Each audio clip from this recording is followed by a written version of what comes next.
Alright, so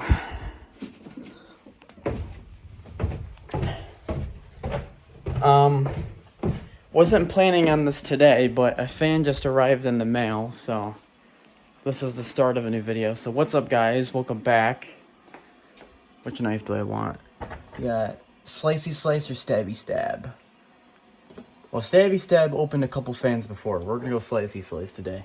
Or not.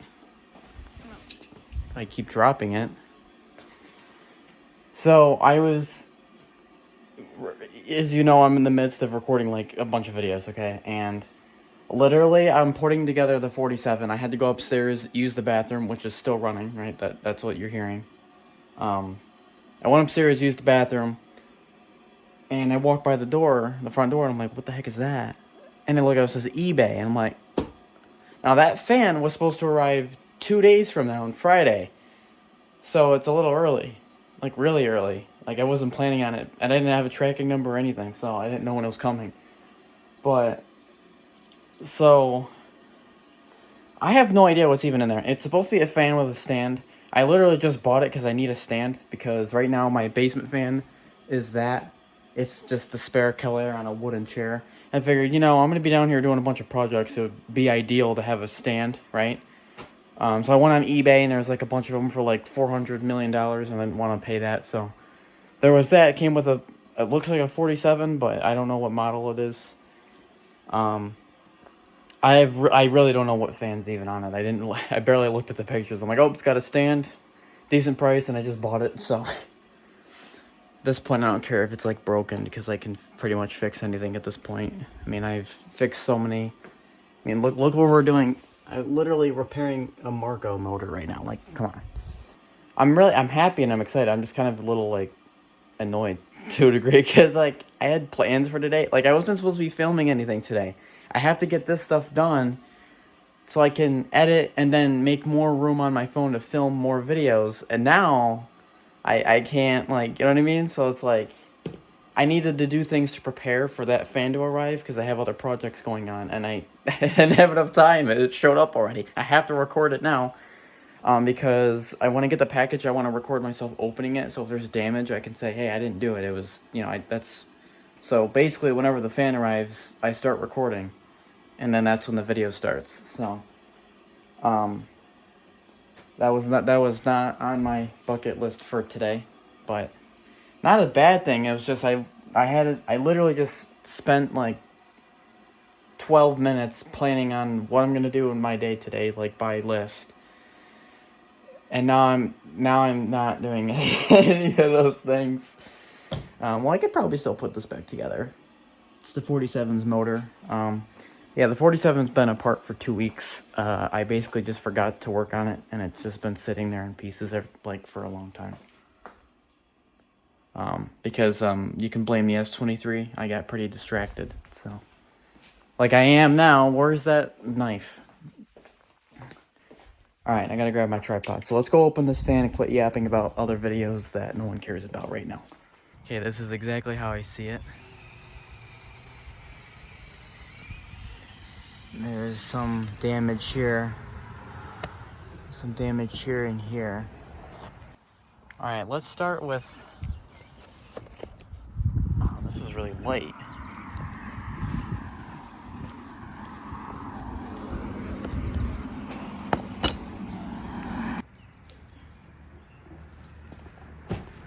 Okay.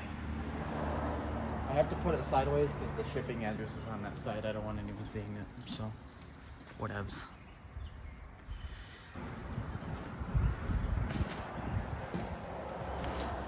Start with this. It's got to be the stand. That's a big stand.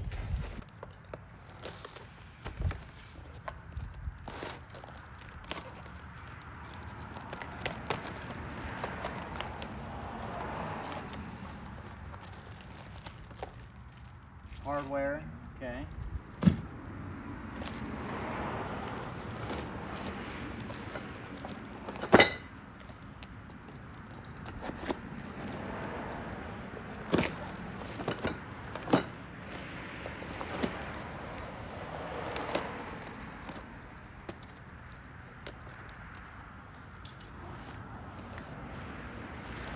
many things that have the address all over it. You need to have it on there 6 months.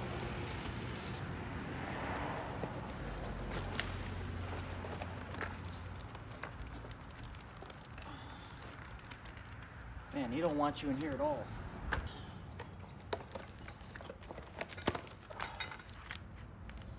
Okay, I have no idea how to assemble this, but we'll figure it out, I guess. It's my first fan stand. It's kind of cool. Okay. We have some pieces of metal here. I could tell that's liquid just by the paint. Wheels.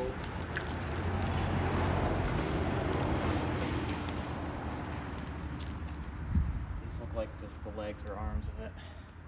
Okay. We'll look at that in a minute. A lot of tape here, that's for sure.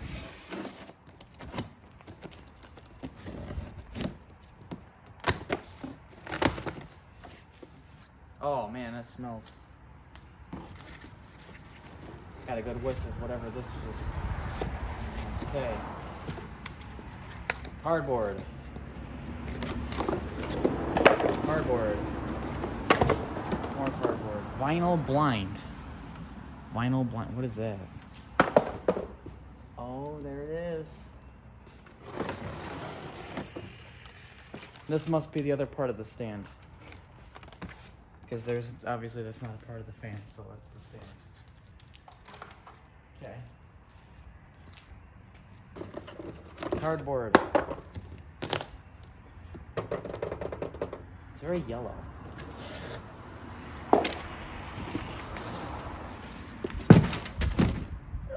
There she is. From a JC Penney. That fan's very yellow. That's like a Harvest Gold. I thought it was just gonna be like a reskin of my 47. I think my 47 is a reskin of this.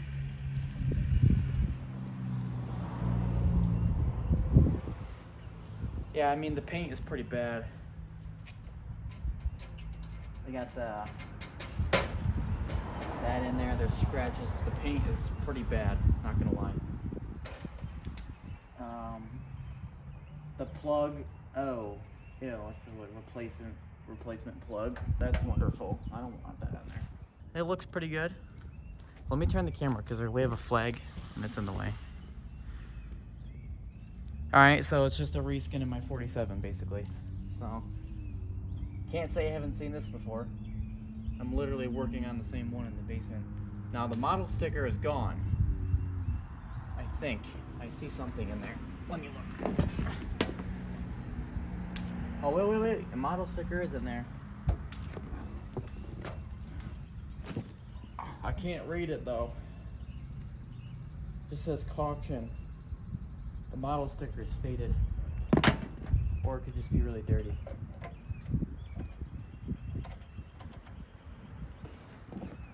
Yeah, she's pretty dirty.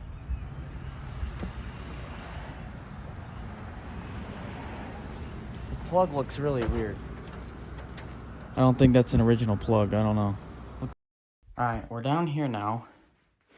It's quiet. You can hear my voice. And we can test and see if this works. So, the first thing I noticed is it's definitely not the same color as my 47. I thought it was. I was gonna be like, man, it's another 47 and it's like the identical. No, it is not. Far from. This is like my Pencrest color. So, the good news is it's a different color. Hey, I'm curious, is this the same? Oh, it's similar to my Golden Toastmaster. Interesting. Okay.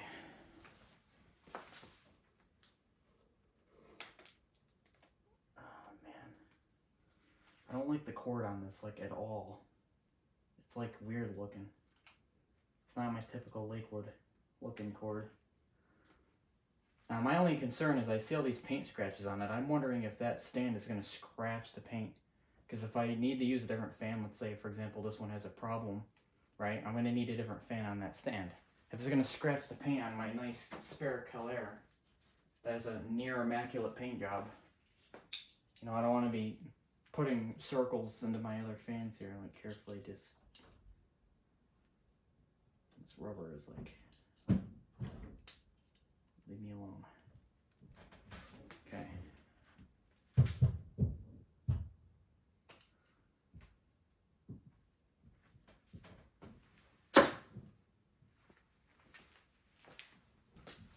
Okay, the cord is a decent length. I like that the plug is sideways. What I don't like is just the fact that it's sideways. It's like I like it and don't like it. All right, let's try and not burn the house down here.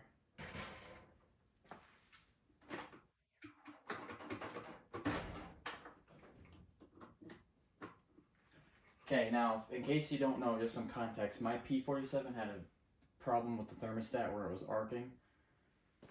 Most liquids that have a thermostat, the thermostat should be removed because it's, for some reason, Lakewood decided to use the thermostat that was like a hazard. So, a hazard to the fan, where it would hurt the fan. And that's what it was doing to my P47, whereas the thermostat was arcing and was probably going to have a short or another problem.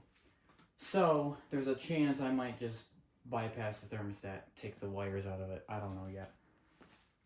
Depends. If the fan runs fine with it, then I'll just leave it, but I'm just a little afraid because it's typically the late 70s and early 80s liquids with that thermostat. I mean, my 47 same thing. JCPenney is the same, everything. So, I'm just a little worried that I'm going to turn this on and have a problem, but we're going to find out here.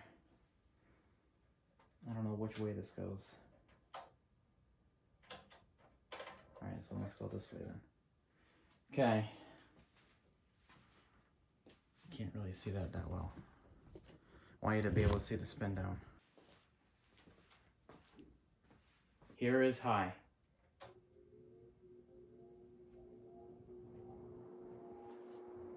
It's making my lights flicker. Anyway.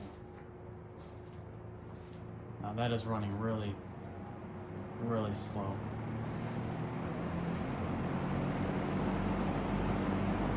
Okay. Medium. Okay. The grills are throwing a fit, and here's the low.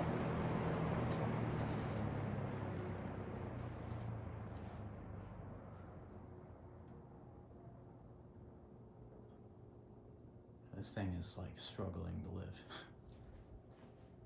It's barely moving. Probably gummed up and probably, I mean, motor, obviously once you clean it, do all the motor work, it'll probably be like new.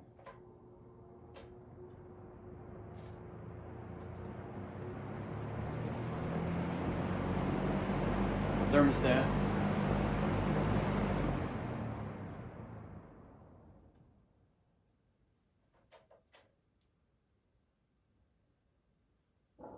How's that spin down? It's kind of a weird spin down. It slows down fast and then it just keeps going. It's one of those weird ones. Okay.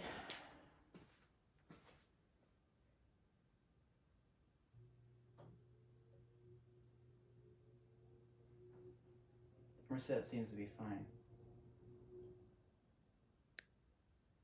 Now my 47, I think it was around where it'll turn out, it starts to arc. So I'm gonna just see.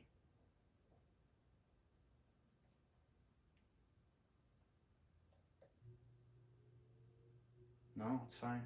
Seems to be fine. Okay.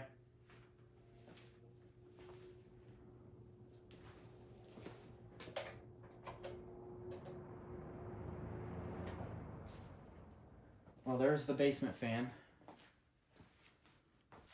Oh, yeah, that spin down is not good. Sorry, I don't care what you say, that is bad spin down. Wow. Okay, okay. So, my initial plan for this was to maybe put this into the rotation where I run it overnight, and then I can actually use my /M, which is a fan that I can't run overnight, but I can use it on a stand. So I thought maybe I could do that. Or if I can use my spare Calare or something. I figured if this fan can work good enough, I might as well just have it in the rotation and use it overnight, because whatever. Like I said, the Slash M can be a good basement fan too. Once that one gets motor work done again. Because yes, I have to do that fan again.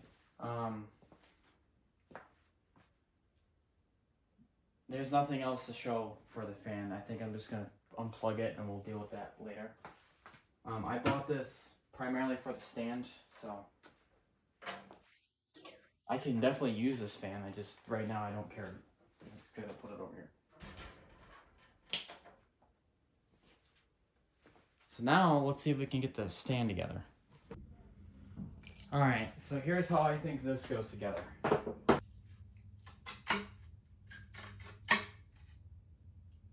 Like that. Then, these two pieces go on top of both sides, and then they get screwed in. So I'm going to get this nut. I'm going to get the other nut. Hopefully you can see what I'm kind of doing here.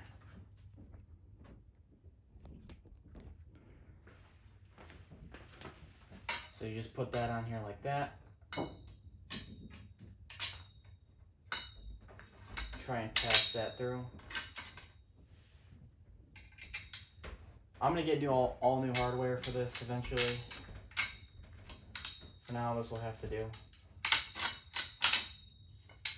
Flip it over.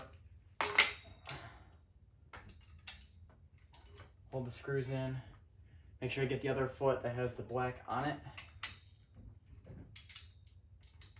And then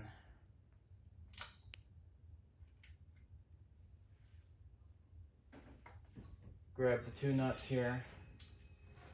Pull one nut on this side. And then I can get that screw to go through a little bit.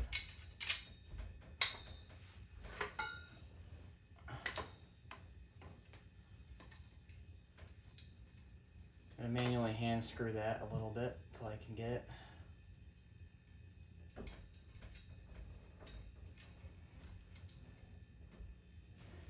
Okay, flip it over.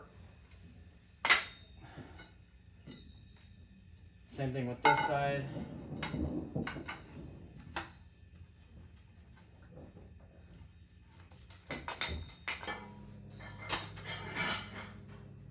Okay. So I'm going to drop this down. I don't know if that goes, which way that pin goes. Pretty sure it goes with the black out. So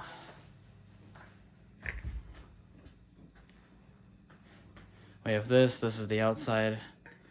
This will go like, it goes here. Pin goes through. Foot goes this way down. And the little black thing just probably pushes on there. Okay, then, just so it's nicely oiled, I'll put some oil in there. Oiled, so that runs pretty well.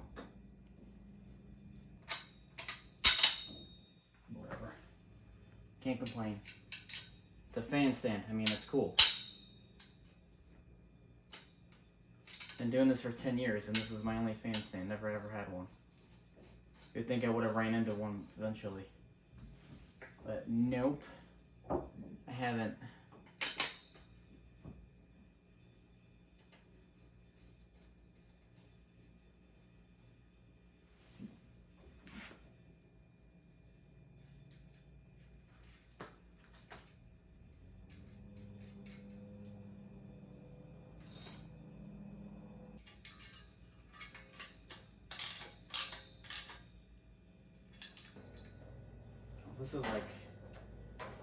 This is like a pain, dude.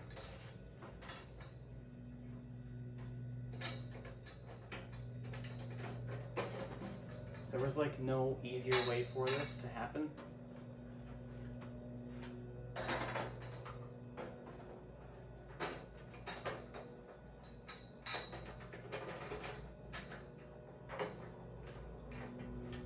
I got it to screw in on that side. No, I just gotta get it to try and do that out here.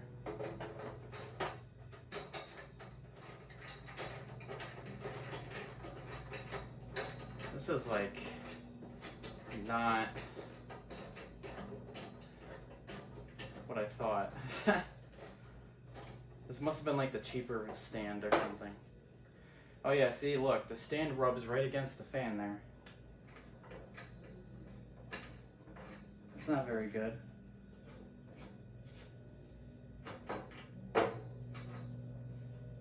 Whoa.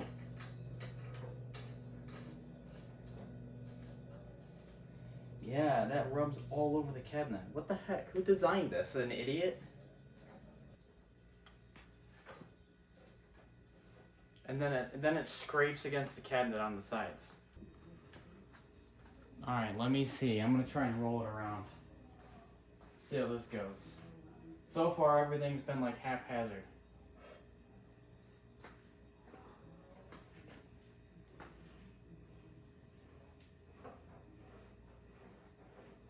Yeah, it works. I was half expecting like a wheel to pop off or something. But no. Yeah, see, because look, the wheels are going to want to slide towards me. You're going to ruin the fan. See? It's going to want to do that. You got to be careful. This is dangerous. I can see why no one makes these anymore. Dangerous for the fan and whoever is near it. This isn't exactly, like, safe for anybody.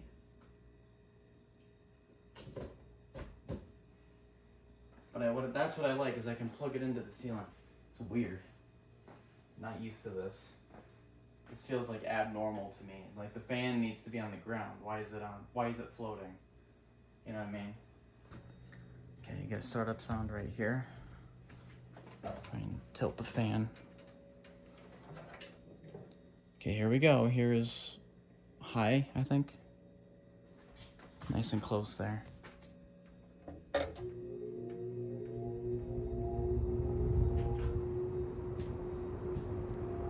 It takes forever to get up to speed.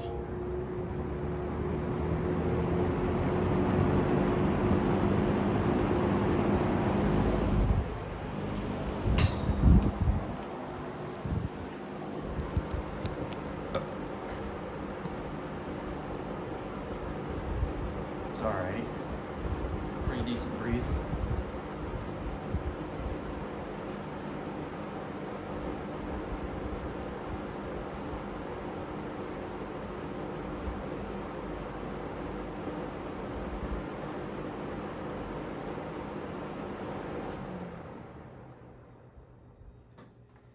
Spin down is probably trash. Oh wow, yeah, that is really bad. It's okay, it's gonna get oiled and fixed.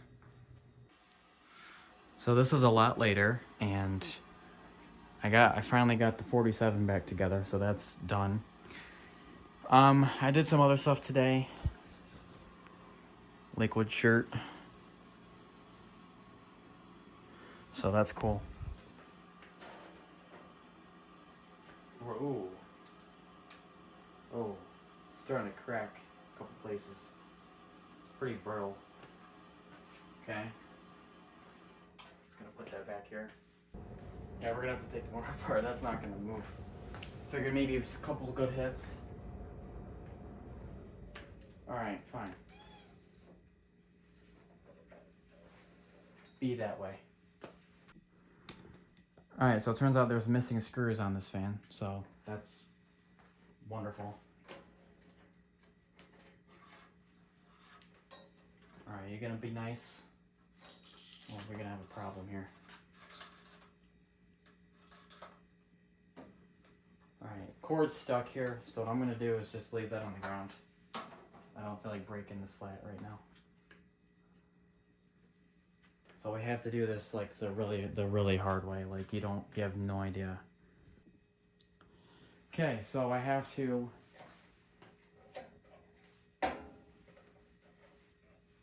that's not gonna want to come off, unfortunately. So what I'm gonna have to try and maybe do will be to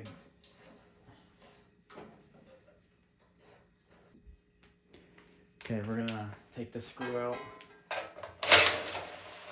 Oh yeah, that was tight. I knew that was gonna be tight. Then we're gonna flip it over. I don't want to really use that handle, but we got a choice right now. I'm just gonna zoom out. Hopefully you guys can see what I'm doing, because trying to adjust the camera every 2 seconds, it's not really doable.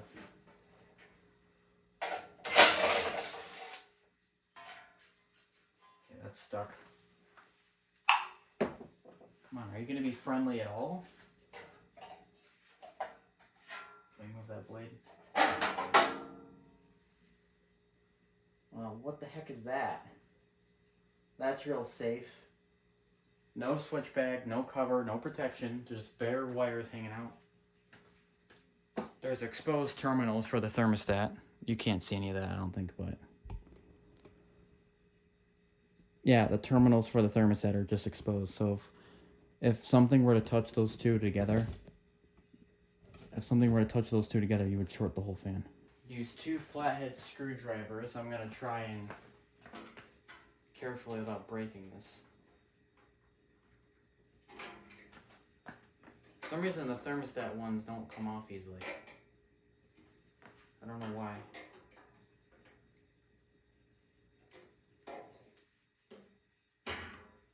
Alright, there's that. So we get that knob off.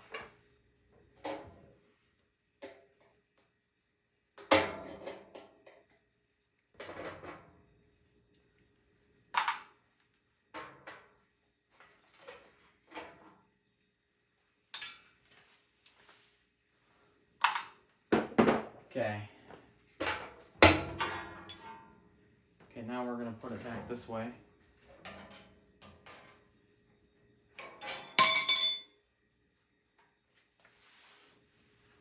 Oh, that's weird.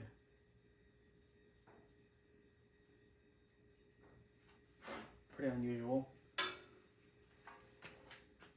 I'm going to grab needle nose pliers. I'm going to go to this terminal.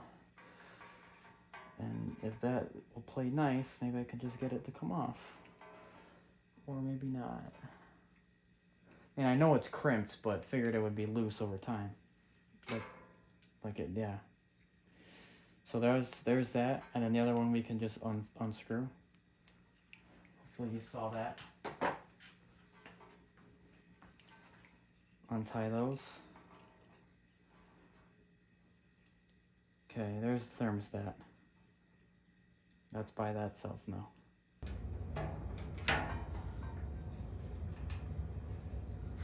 There you go. Go over here. Needle nose. This is like the best. This is like the total disassembly, and it's good. This is a good video so far, I think. Okay, then just unlatch. It's gonna fight a little bit. All right, but that's okay. And you get that part off. Okay. Put that there. This pops out. There you go. Then if you want, you can save this, or you can throw it out, whatever, I don't know. I'll save it.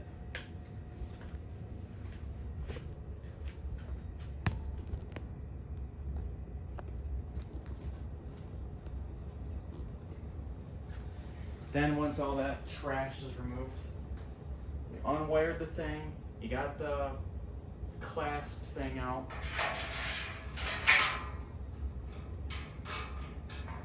Run that through. Take your front grill, or back grill, I'm sorry.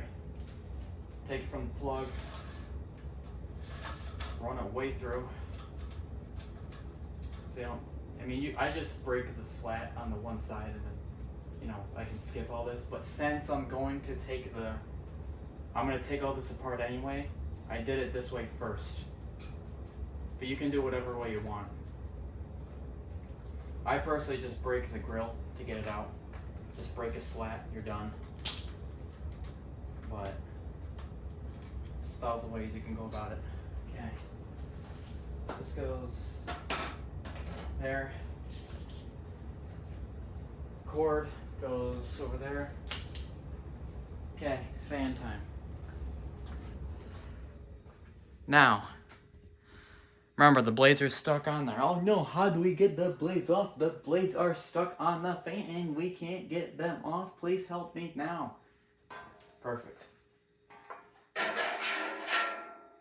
So then what you're going to do is you're going to take the fan, loosen it, aim it, loosen it. Okay. Aim it down. Then you're going to tighten it. Or I'm going to tighten it. It's going to squeak. It's going to fight back. It's going to yell at you. It's going to make noises. It's okay. I am then going to go over here. Take this off because I don't need it. I'm going to find whichever wrench fits.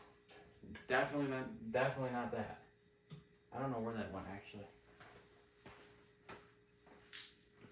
So what this is going to do is the blades, the motor, and the switch is going to come out of the cabinet. And we can actually get the cabinet by itself completely, which is nice.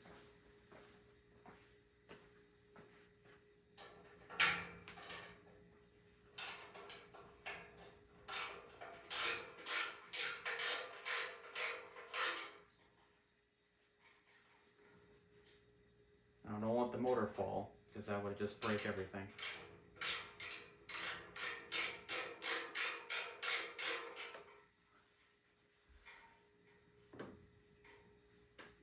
Make sure you save your hardware. Don't be stupid.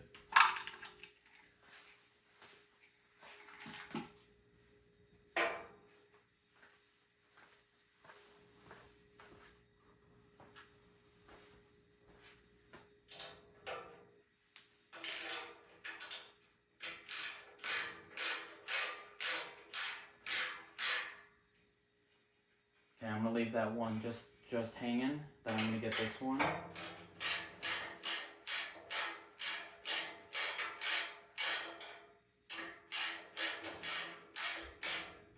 It's alright, it'll hold.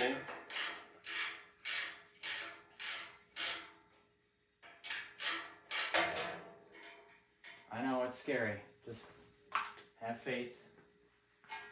Then I'm gonna grab this.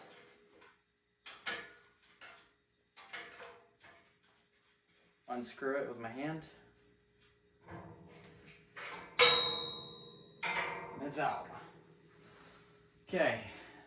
Hold on. Then I'm going to set this on the ground. Motor side down. This. I'm going to wheel this right out of here. Goodbye. See you later. Get in my way. We're going to take this apart using a screw gun. We're just loosening, so using a screw gun is fine. It's only if you're tightening the motor you don't want to use this. You would want to do it by hand.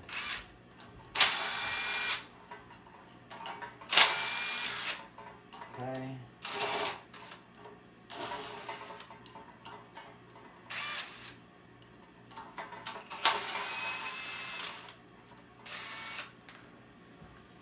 Okay. Gonna pick it up by the back plate, tap the stator.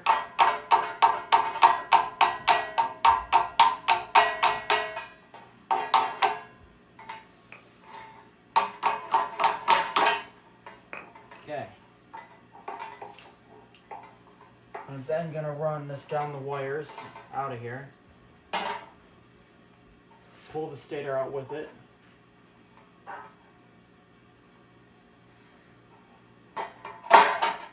There's the stator. Okay, the stator and the back plate have now been removed. These are two chairs. Pieces of wood and the bubble wrap are just so I don't hurt my chairs. You can literally just do this with any two chairs, but I don't want to hurt the chair, so I'm going to do it a weird way.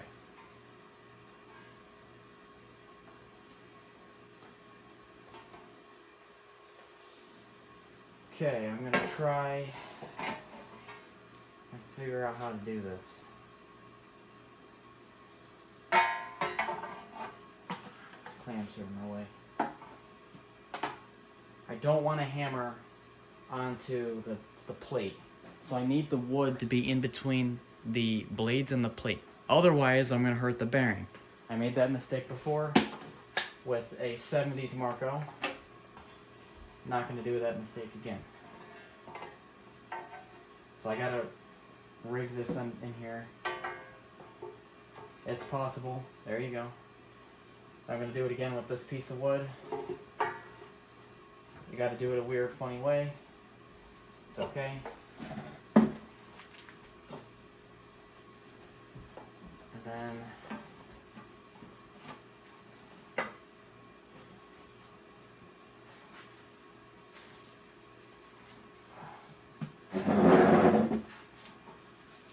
I don't want to hurt the blades, so I got to hammer this onto the wood only.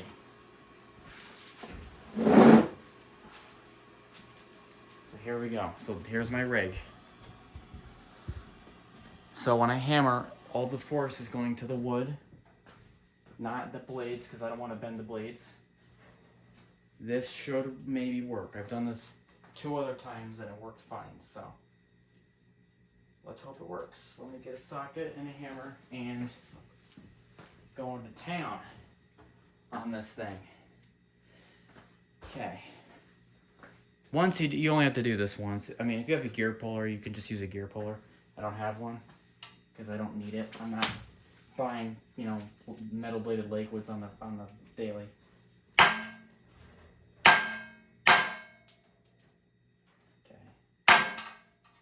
Now that's really on there. Usually by now you would see movement.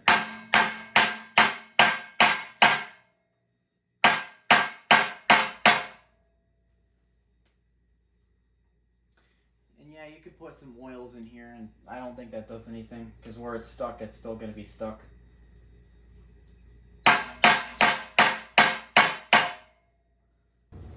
By adding some clamps, hopefully we're reducing how much bounce and how much, because right now this wood's flexing and it's taking the hits.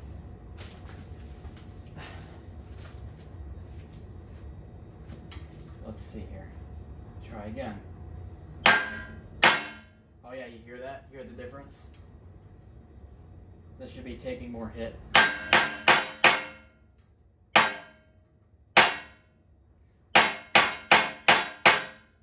There you go. Now it's coming out. So it's all about the physics. You have to just move the force to where you want it to go. Clamping down the wood prevents that force from going to the wood. Now that the blades are just bouncing, they're not getting hammered. If you're just before saying, oh, you're hurting the blades. No, I'm not. I'm gonna really.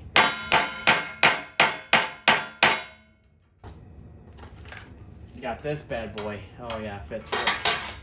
Or not. Got this bad boy that fits right in there. So we're gonna use that instead. Now I don't want the plate to fall and hit the ground, so I'm trying to make sure I can catch it. It's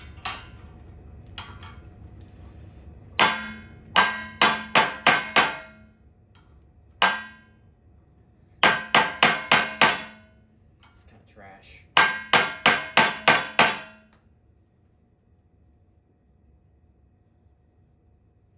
Looks like it's not budging at all.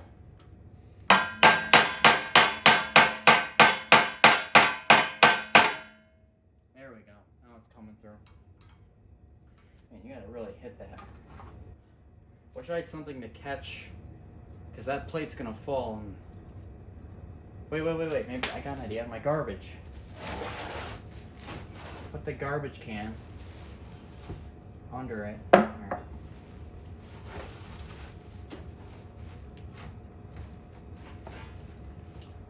Now when I hammer that out,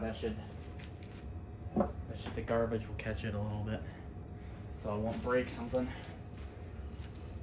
Come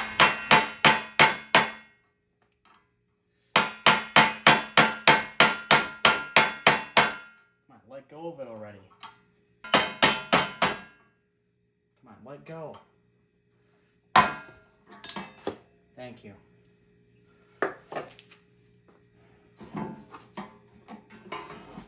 There we go. It's out.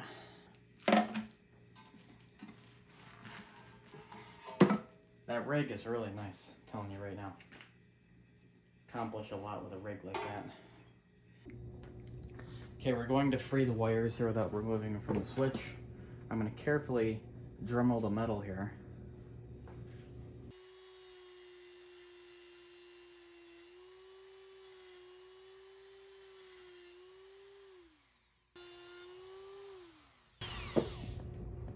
Okay.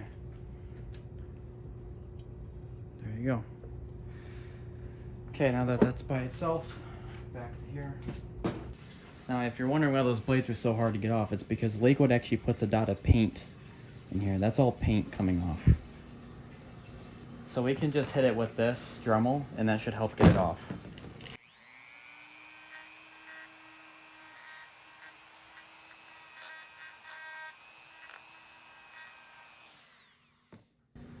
That should help break it loose. That's why I use the alcohol and all that. Still playing tough with me here. Just use my fingernail and scrape off the remaining. It's gonna fight. Pull it. Okay. That can really hurt your bearing. Okay, there's our motor. Rotor's apart. I'm gonna take this off. For some reason they did that wrong. Thrust washer, fiber washer, and then whatever. Not the right way, but whatever. Okay, there's the motor parts. This will get cleaned its own way later on. I'm actually just gonna leave it all there because I get all this split. Same with the stator. I'll clean that later on. Okay, let's try something. So we're over here now, and I'm just gonna do that for a minute. And then I'm gonna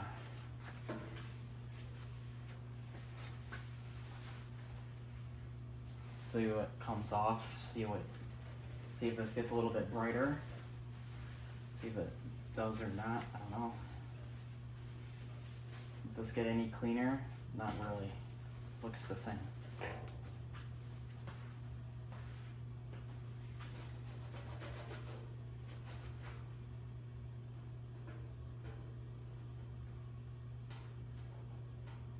Now if this sticker gets removed, looks like it can be, at some point we can get this fan repainted, which I will do. Now that I know this sticker looks like it'll come off pretty easy, which is good, that's nice.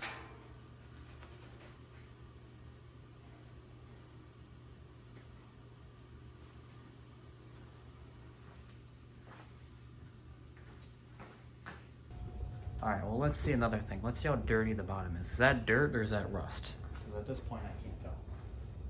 Let's find out.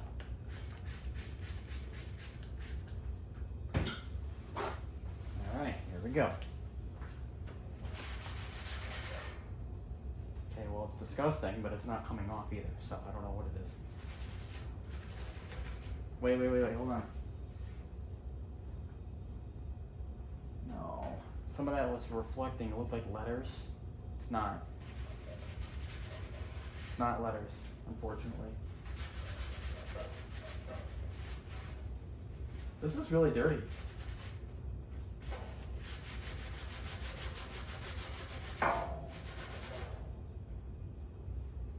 Yeah, this has got to be repainted. Too much damage done to it, I think, honestly. Way too much damage. How can we change the stand so it doesn't hurt the thing? There's got to be a way we can do it, right? There's got to be a way. There has to be a way. There must be.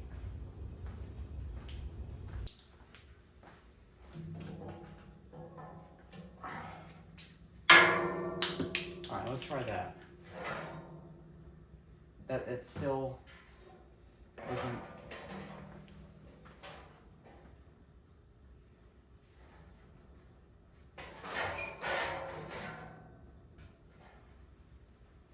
now it's just gonna scratch it now. Okay. There's gotta be a way to do this.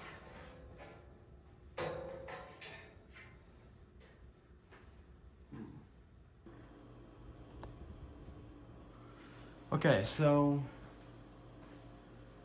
today I just went to Ace. I got hardware. I'm gonna get this fan painted, I think, today. We'll bring it over to get painted.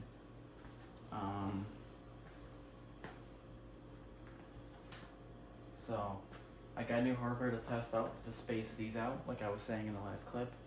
Now it's been like a couple of days. I'm actually working on another fan project, another video. I got a lot of stuff going on. So if you've been watching these videos, you probably will recognize some of the outfits because I've been recording all this at the same time. So let me get the hardware, show you what I got.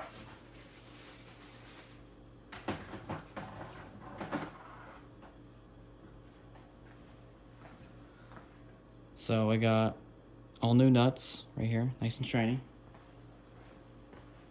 And bolts.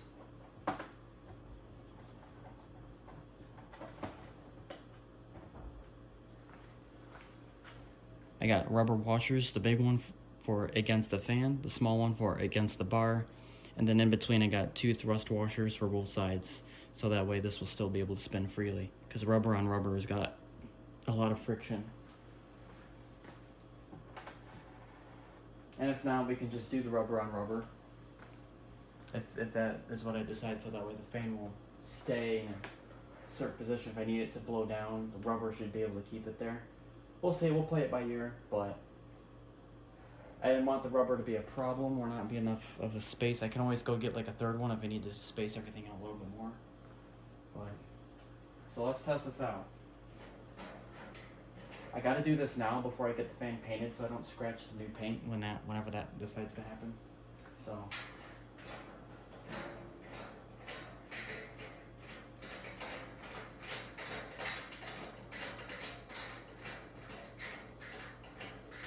see all the damage, like all this like ring of damage. That's why we're gonna have a rubber washer.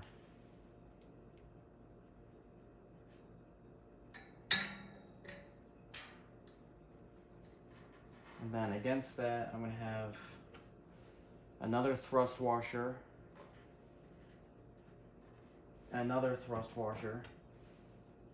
So that'll go. This is kind of tough. I'm gonna try and get this on the bolt here. Actually, no. Because against this pipe here, I'm gonna have another rubber washer so I don't scratch the paint on the pipe. So the stand won't get scratched and the fan won't get scratched.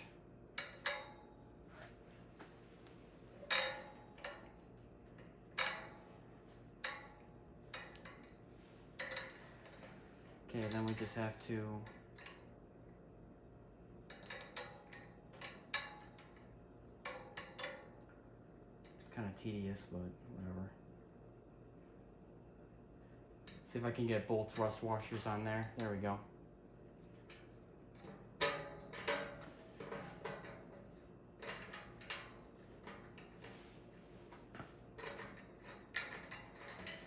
There we go. Finally, I did it. Okay. There's one side done. That looks kind of funny. But hey, look at this.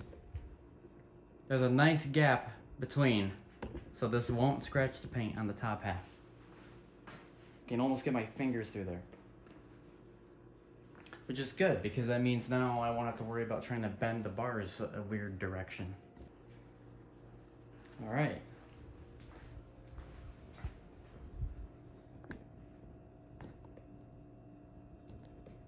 So we installed the washers.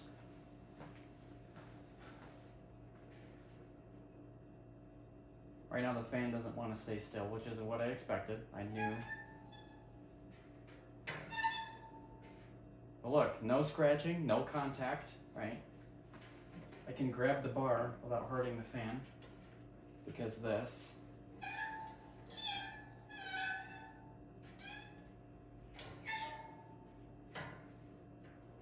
fun to do that, I'm not gonna lie.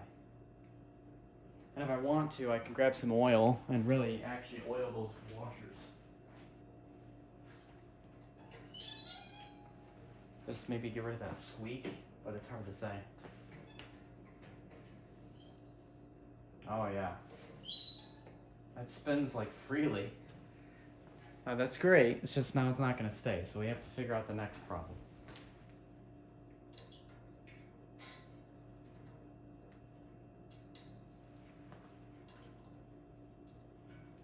Now this is not the fan that's gonna go back on the stand anyway. I'm actually gonna put my /M on the stand. But for this, I'm gonna make a video for this fan and, you know, showing the whole thing, and I'm gonna have to put it back on the stand eventually. The other fan that'll go on here, I don't even really care if it gets scratched. So, as long as we just make sure that this doesn't get scratched for the video I gotta make, that's fine. It looks like it'll stay just fine if you just tighten it enough. But I wouldn't leave it like that because it's putting a lot of pressure on the washers. I'd only leave it like, put the fan where you want it, then tighten it so you don't like have a lot of play and scratching on the washers, and then when you're ready to move it back, then loosen it. To the point where it's just gonna do that, which is fine. Now I know it's not gonna get scratched as much. Definitely you want the oil in there. That'll help a lot. But yeah, so that works fine. So all this crap not gonna happen anymore. Very nice. So what we gotta do next is take the sticker off. All right, let's see if I could do this without hurting anything.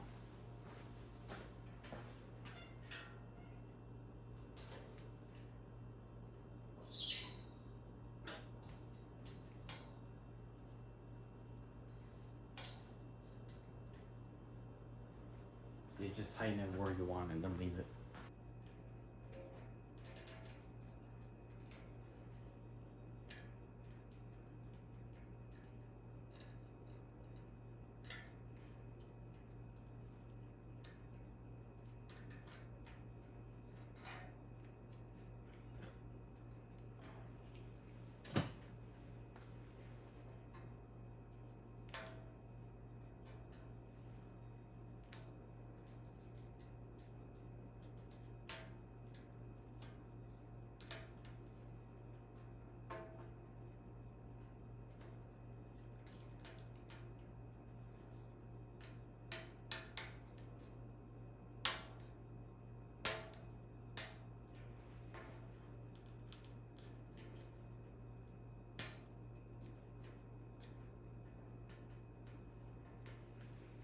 Start with the corners, I think, is the kind of the key here.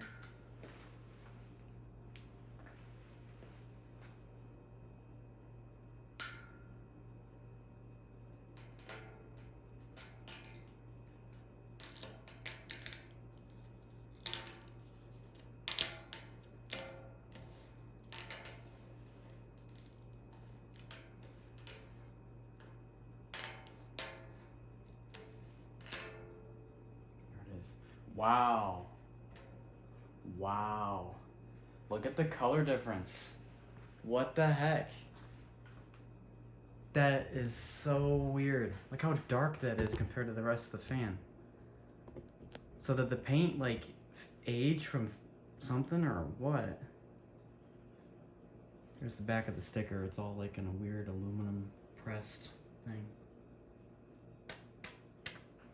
That is crazy, actually. What the heck? I've never taken a liquid sticker off before. That is so dark. Alright, so I'm gonna use this clip in two different videos. So the P53 is right here and the 47 is right here. And there's, well, the rotors are swapped, but this one goes to this one and that one goes to that one. So yeah. Also recovered a sticker for the P53. Here is the P47 motor. Alright, so let's take a look. So I just cleaned this motor, as you just saw. See if there's anything bad coming off of that. It's a little brown. This is really annoying because the other fan I just cleaned, which is not for me, it's for someone else, came out like perfect. And then of course my fan's got to be the one that has all the problems, ironically. And I'm gonna have to sand a lot of that inside, so we'll get that sanded, and then a little scared to see how that's gonna look. Oh yeah, it's kind of dark. And it's a little dirty in there still, so we're gonna have to pass through a little bit more, some alcohol this time through the bearings. That should help get some of that out, but I hope that that works, because it looks like down the line I'm gonna have to drill these rivets out, and I'm gonna have to, you know, burn the bearings and replace the wicks. So I'm not shocked if I have to do that, but I'd like not to. But I'm probably going to have to. So okay, so this is, the motor is all clean now. I cleaned the wires and everything off camera. I did all the stuff off camera because right now I'm working on a PTT3 first gen for a coworker, and right now, since I had to do the entire fan, I was just trying to do some of the stuff at the same time, like cleaning the motor and doing all that. So a lot of this stuff got done at the same time, so I don't know what I have recorded or not, but I'm pretty sure I did most of this off camera. So I apologize for the lack of video, but I just didn't see the point of doing the same thing twice when I can do it all at the same time and just try to record most of what I can record. But stator is clean. You remember what it looked like? It was all dusty, this black dust. Nope, perfectly clear now. I mean, I didn't even varnish that and it still looks shiny. Like, that's pretty impressive, because varnish can do a lot and make it look like reflective, but I didn't even varnish it. That's just clean. So everything's already here. I'm a little concerned for the bearings, I admit. The motor, I mean, this looks really dirty in here. Like, it looks, the wicks are just pitch black. So I am a little concerned. I'm not going to be shocked if in the future I have to drill these rivets out and do further procedures.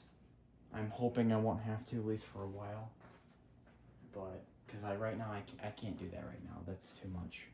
I just need, I mean, we're not even ready to get the fan together. I still need to clean the front grille. I didn't even, like, the back grille and the blades are clean. It's like I have so much stuff I gotta do with this fan. And then I'm gonna try and get it repainted as well. So it's like, I don't know, like, this fan's getting kind of stressful on my schedule because I wasn't planning on all this. You know what I mean? It was supposed to be like not having problems, but so I would hope that this will be fine, but whatever. No way to know until we do it. So if I can find the hardware, which I keep losing for all these fans, I think it's over here. Off camera, I know I Dremelled this and I made this nice and smooth so it doesn't hurt the wires. But here we go. We're gonna add some oil in here. Not too much because I don't know how long that's gonna last. Thrust washers. I'm gonna do that real quick. Hopefully you can see everything I'm doing. This camera's kind of stupid. Fiber washers. The last fan, for some reason, wants its fiber washers in between the thrust and disc washers, so I'm gonna just try that. Because I don't know why, but it just feels like that could work pretty good. So we're gonna try that combo. All my other fans were fiber washer, thrust washer, disc washer. This one's got it like backwards.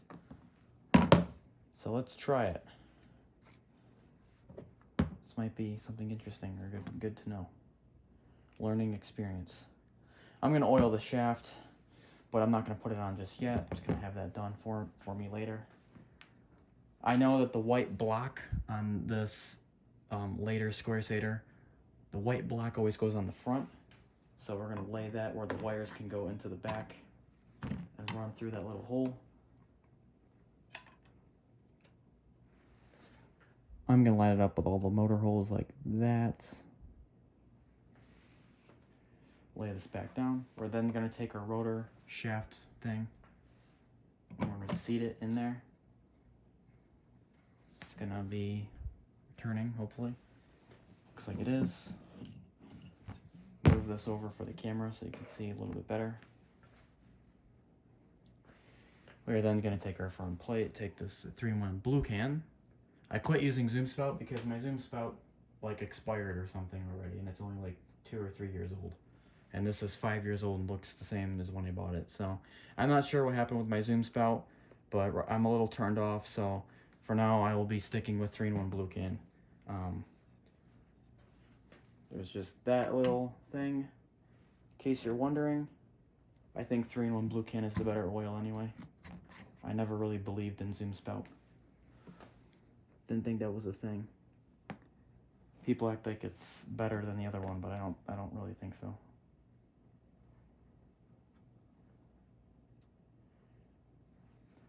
Okay, I'm gonna drop the bolts through.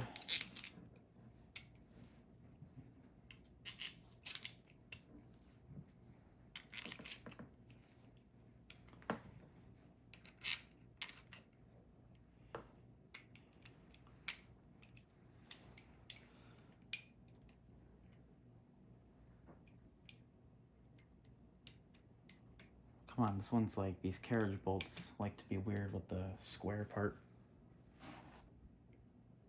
And this wire in the way. Okay, then we're gonna put the nuts on.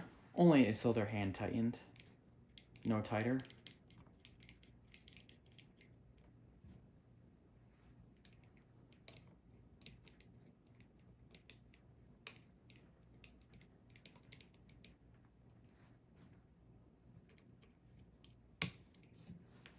Forgot to squish the motor together. Whoops.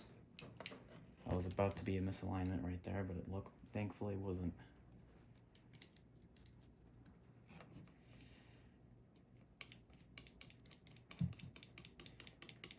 The reason why I'm not starting with the wrench is because I want to make sure they're all just roughly hand tightened. I want them to start at the same sort of tightness or tension or pressure, whatever you want to call it. Otherwise, I'm going to have misalignment. Even if I do the rotational method with the wrench, I can still get misalignment if I don't start with hand tightening it. I have to say that because people are like, I don't believe that. Like, well, then whatever. Then break your fan. All right, so then we have this. That's the right size. Guess first try. Like I always do. I don't even know what the numbers are. Like, what is this? The 3/8? No, it is not. It's at 1132. But you know what? I always first try guess the socket size. So I've gotten good enough for that. It's not good enough to memorize all the numbers.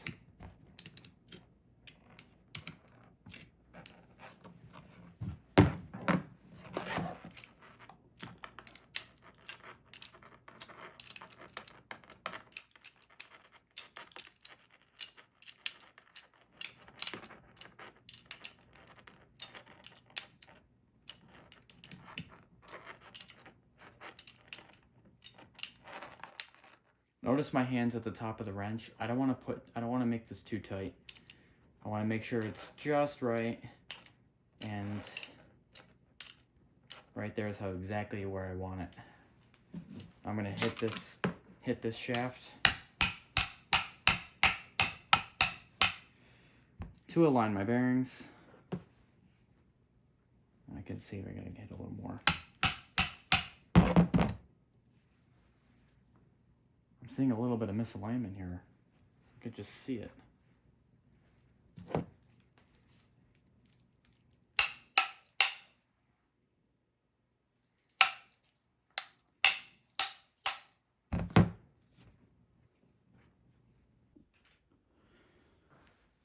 I'd like to, this is really dirty.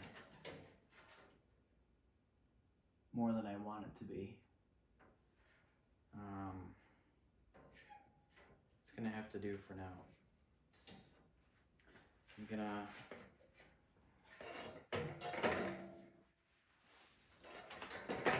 do that, and then I'm going to grab the motor.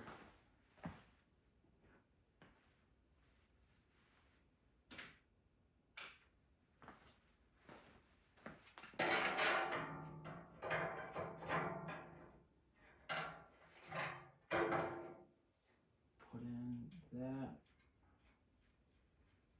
This might get dirty again. I'm gonna have to wipe the motor down after touching all this dirty, wretched cabinet. Now you see why I'm going to get this repainted. This is the type of dirt where it's like when you clean it, it looks the same. Not to mention the rust and then all the scratches from the stand. Plus it's faded. Remember when I took that sticker off and it's like a way darker color? More of a true tone of the fan. So we got to get this repainted. Plus it'll be my first Lakewood that I get painted, which would be pretty cool.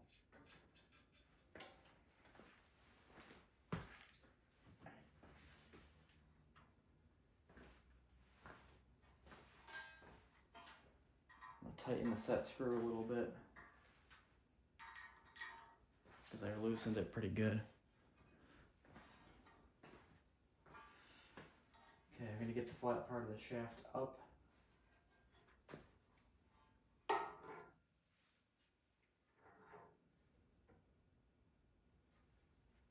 So this is going to give me a hard time.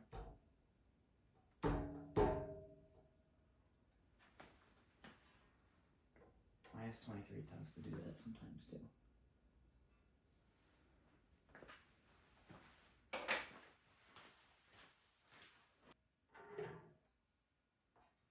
Should just go in.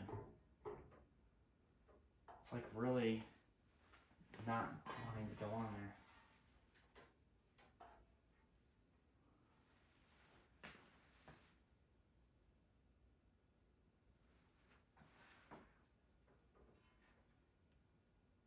I don't get it.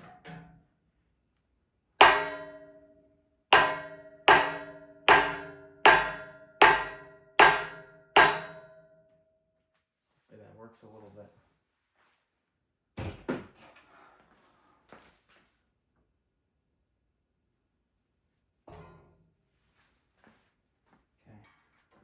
I don't think I need to tighten this, but I'm going to tighten it anyway. I hope I can get the blades off.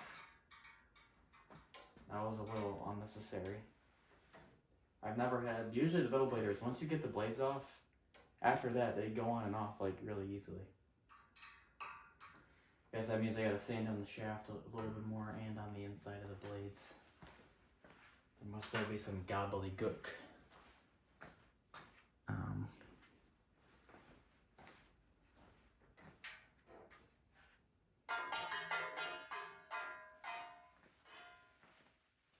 I'm going to grab a knob.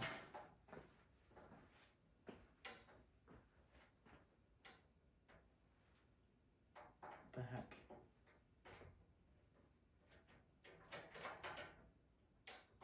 Okay, this is like the goofiest looking setup I've ever had. Okay, the wires are hitting the cabinet, so what I'm going to do...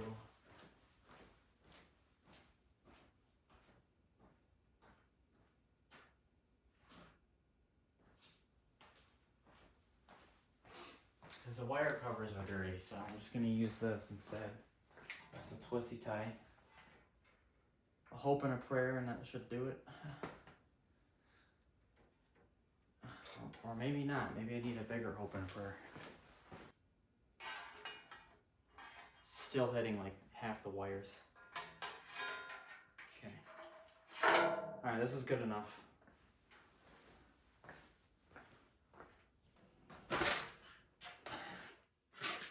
The heck? What a piece of crap. This stand is trash.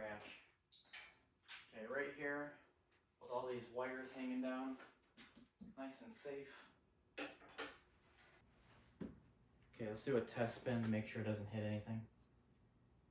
It's not hitting anything, so that's good enough for me. We'll add some bonus drops of oil into the back and in the front shaft of the motor. That never hurts, right? A little bit in there. Hopefully that does it. Okay.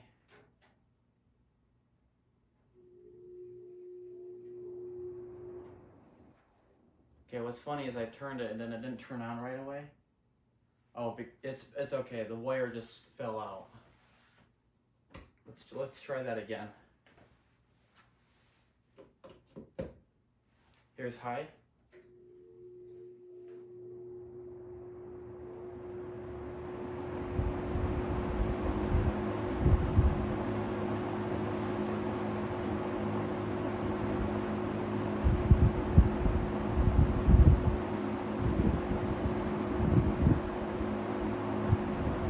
Yeah, that must be doing something, because I feel air, and I'm behind the fan.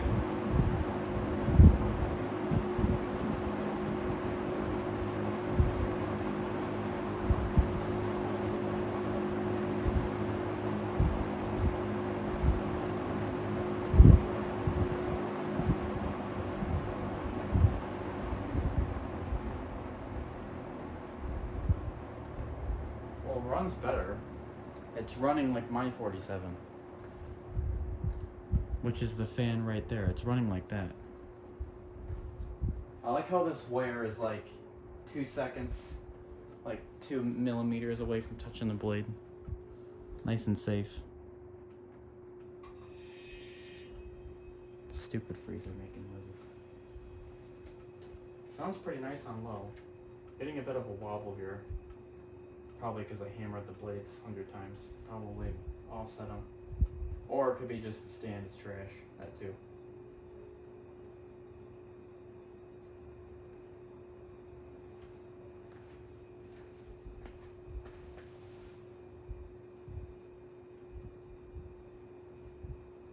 It's pretty sluggish compared to my 47.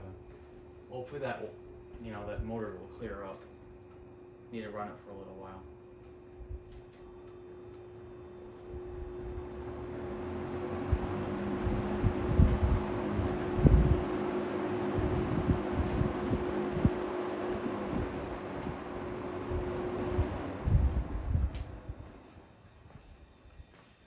Hearing a weird motor hum when it's running. Alright, let's see the spin down. Not looking good. But you know what? It's ironically like better. Actually, the spin down's not that bad. It's actually not that bad. Okay, so spin down's not that bad. Even though the motor seems pretty tight. I don't know why that is. That's kind of annoying. If I can get that to not be tight, that would be great. Alright, so it's been running for about 30 minutes. Let's turn it off.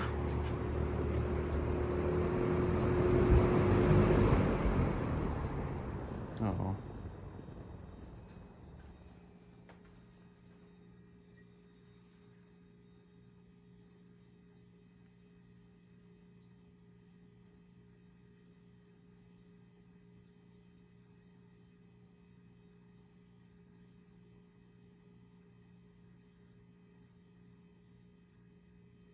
Alright, so the spin down's a lot better. I'm seeing something wet and shiny there.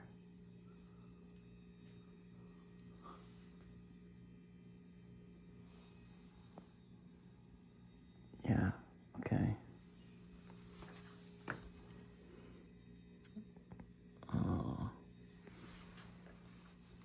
We're leaking oil already. I just fixed the motor. I told you it looked pretty bad in there. We're gonna have to drill the rivets out. We're gonna have to do all that. And you know what? I have nothing but the time to do it, so I'm guessing I'm gonna have to do it while I still have the chance.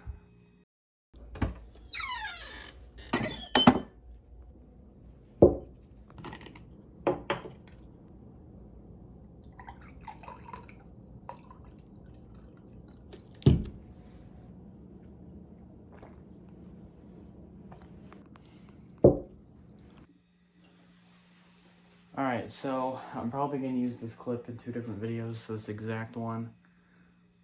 It's been a little bit, it's been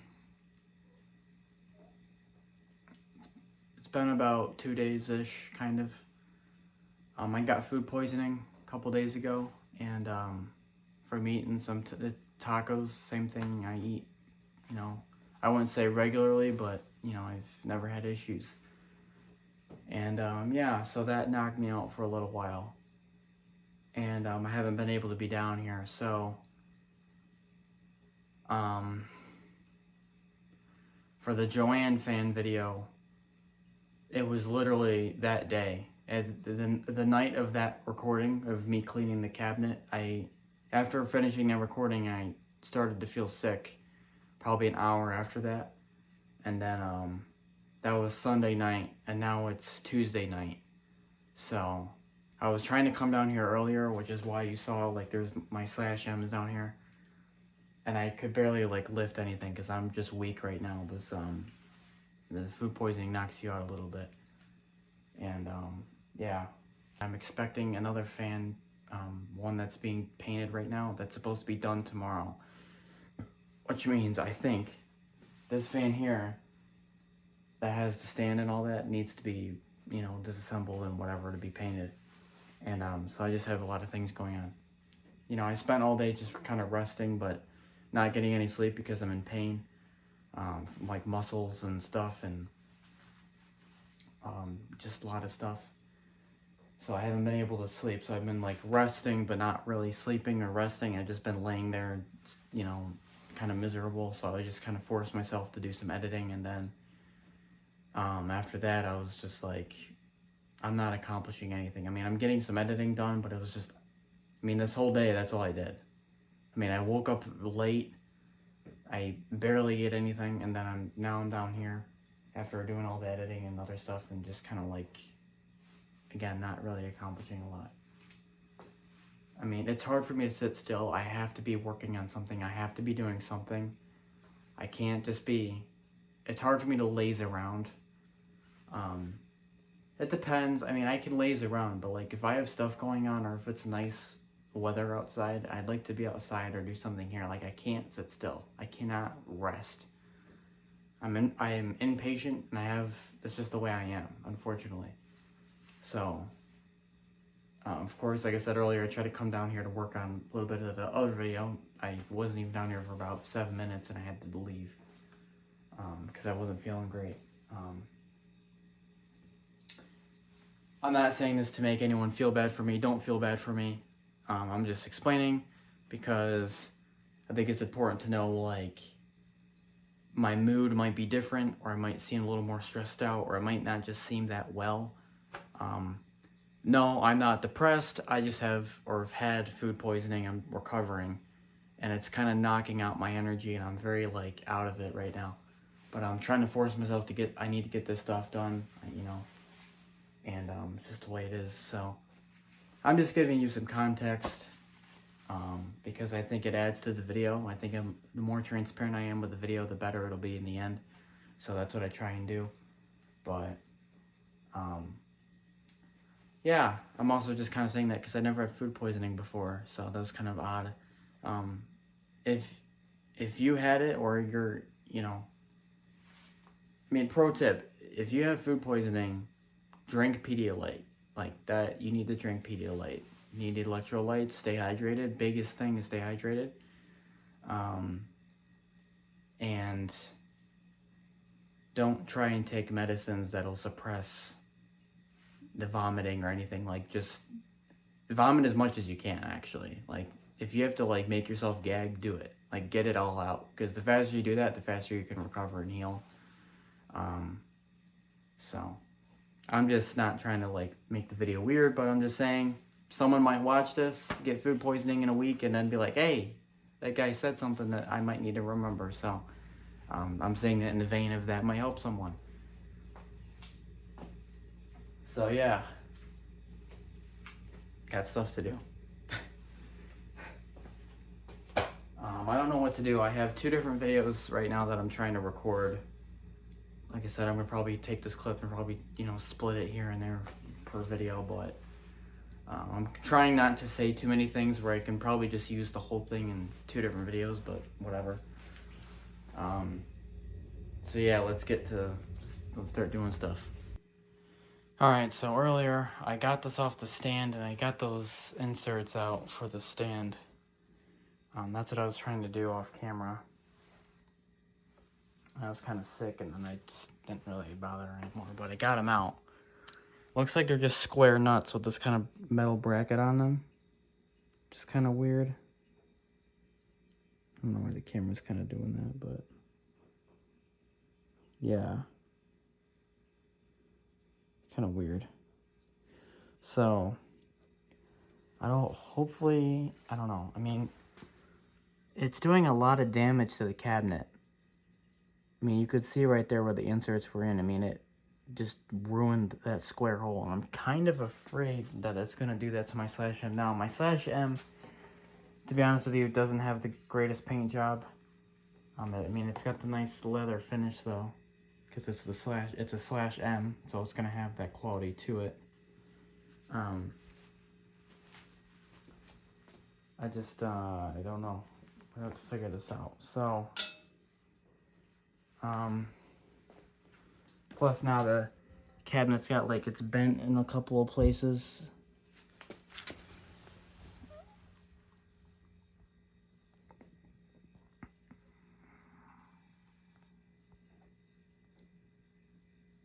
You know, you could see that it's all, like, warped around the square hole. And if I get this repainted, that's great, but it's not going to get rid of that. So you have to somehow, like, hammer that out or something. Now, it looks like it's on the surface because this is fine right here. Like, this feels smooth. There's no warping or anything. Same with this on the inside. It's just, it looks like it's on the outside only. So I don't even know how you would correct that. To be honest with you, I don't know. I've never actually installed inserts in the fans before.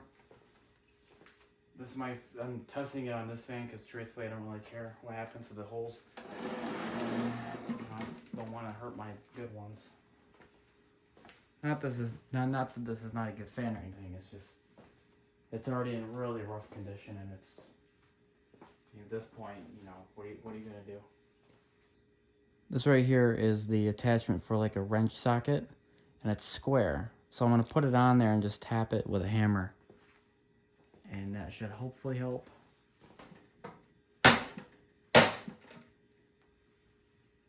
There you go. It's open.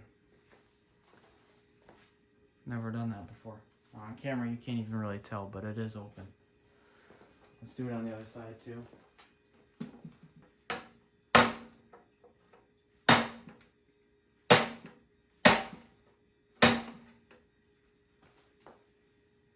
Looks pretty open to me.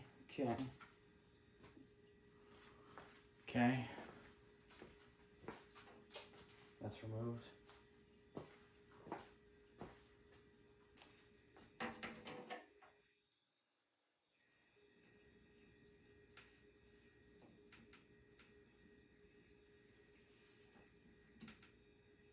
That's really on there.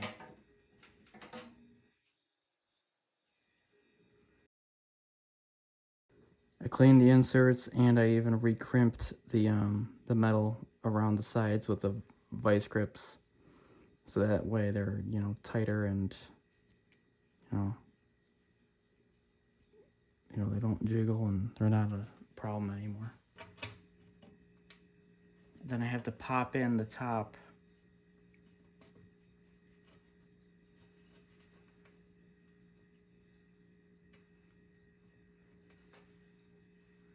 Using a flathead screwdriver on my side. Try and push down on that bendable part.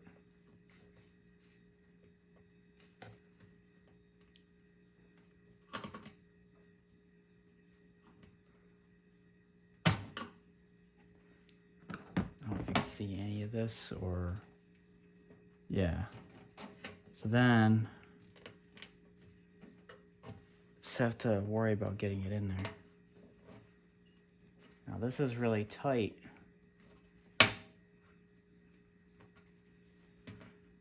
And there you go.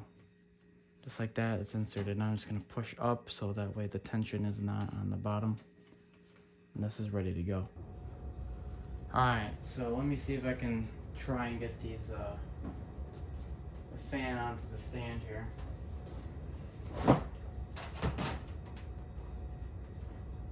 This is gonna be a pretty tedious task.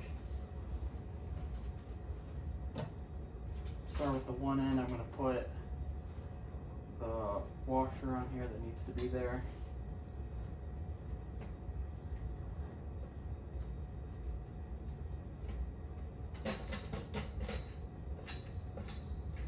start to get this threaded.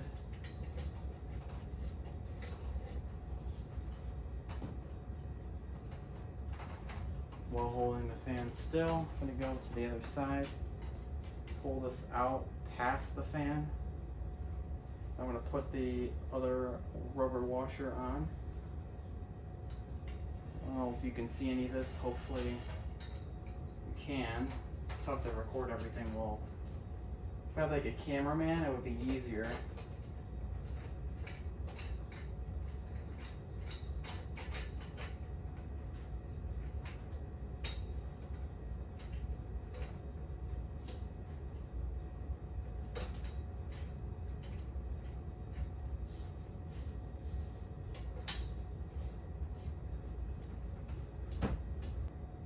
I haven't seen anybody put a third gen on a stand before. Rightfully so. I mean, it doesn't make any sense to do that. You know, an ill-performing liquid model on a stand, or you know, you would expect heavy use. It doesn't seem to warrant that. All right, yeah. What the heck is this? Like, what are we even doing? A third gen on a stand. It actually stays. I'm shocked. Wow. Can we plug it in?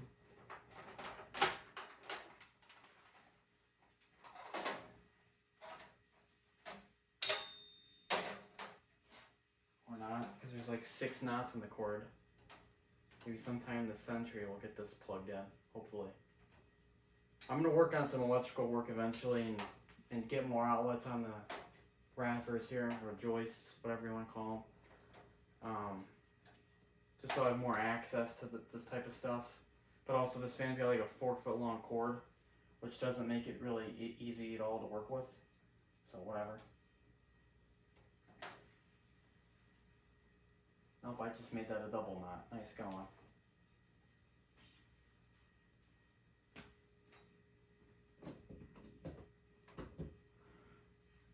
Okay, now it reaches.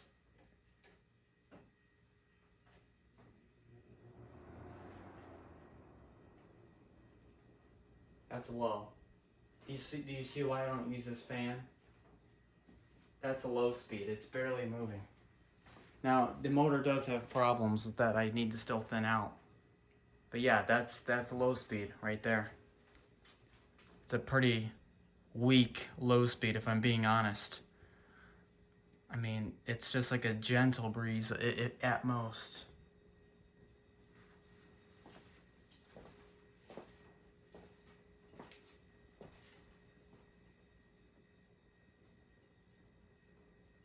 Which is nice. There's going to be a time where maybe I'm doing something like soldering and I need just a gentle breeze. So I'm not going to cool off the iron or what I'm trying to solder, but it'll be enough to blow the fumes away. This will be a pretty good application for that. Whereas the 47, they're on lows, like this on high, right? So, and it's quiet. That is a benefit. So if I'm doing something, it's nice to have, like if I have music playing and I got the fan running and I'm just trying to do something, like I'm drumming or soldering, it's pretty nice where the fan isn't drowning out the music or something, as an example. Not that that's that important, you know, I'd rather be safe than listening to some beats, but I'm just saying in the grand scheme of things, you know, there's a benefit. Alright, let's just quickly do this.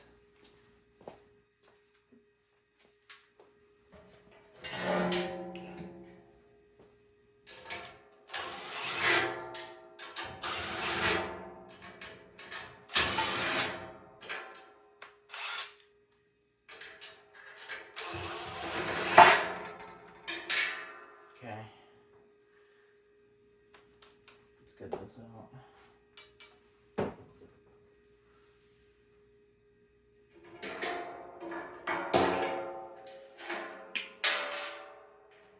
There's still so much work to do with this fan, which is why I'm going to get it repainted, because I got to do a million things still with the motor and blades and every other part. So, I remember when I was going to Ace for the S23 to get the the new hardware since I had to drill the rivets out of the motor. You know, we're trying to find some screws that would fit. I mean, spoiler, we eventually landed on some like Allen screws, which are very, very useful for what I was doing. But I remember the guy at Ace literally was like, "Oh, can't you just re-rivet it back on? Why don't you just re-rivet it?" And I'm like, "Well, I don't have a rivet gun. My bad." And he's like, "Oh, we have them in like aisle 10. And I'm like, "I'm not buying a rivet gun for this. Like, it's 8 screws. Like, come on, man. Don't be lazy. Like, we have the hardware here. This is Ace hardware. It's in the store." And the guy was telling me to just buy a rivet gun and re-rivet it back together. When that wasn't going to work anyway, because it was like a really weird, like, small application. You know, I mean, the rivet's got to be perfect every time, which is why they do it a certain way at the factory. Because obviously it's a motor, not just like riveting like nothing. You know, it's a very important thing that the tension is the same all the way around. Still baffles me. The guy, "Oh, why don't you just re-rivet it?" Like, come on, man. Like, you really think I have a rivet gun? Must have been pretty stupid. Then proceeds to tell me after I said, "Yeah, I don't really have a rivet gun. I'm not that rich." Like, "Well, we sell them in aisle 10. Like, no, like, just help me find the hardware, dude. It's not that hard. Guy was pretty lazy. Okay, here we go.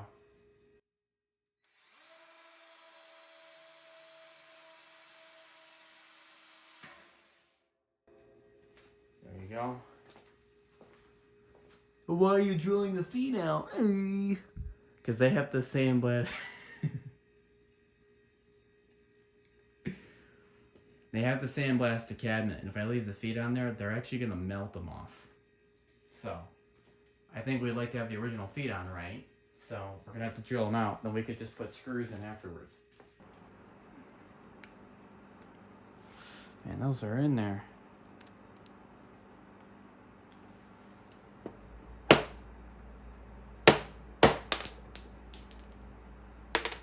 Okay, that one's clear.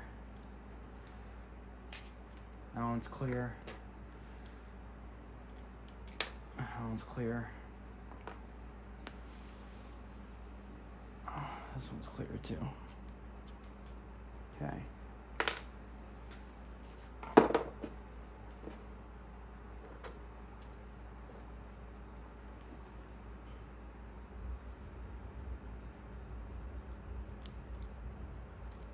See? All the feet are out.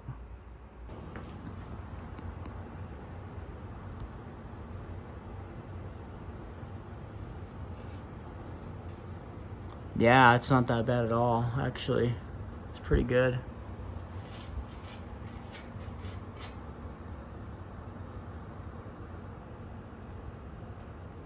Okay.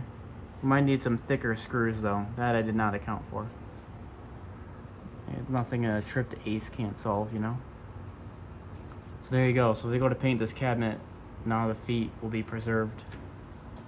So we're literally, I mean, we took the inserts out. Obviously, everything else is gone. The stickers are already ruined. You can't read them. There's nothing, like, that's not me. That's literally, you can't read anything they say.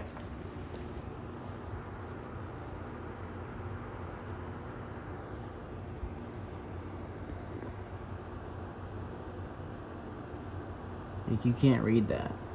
It's just gone. So yeah, so like I said, plans are that'll get repainted. While that's getting repainted, we're gonna probably do all the motor work that can be done on this fan. So it's just a fresh start when I put it all together. So that means gotta drill the rivets out and probably do that, polish the blades, so that'll be done. Because I'm running out of the cloth to do so. This is all I got left, so that's just enough to do the blades, I think. And then got to get new hardware for the feet, so that's got to be a trip to Ace eventually. Well, I'll try to do that when I get the motor stuff.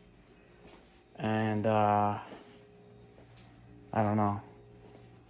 Oh yeah, I gotta sand the back of the blades.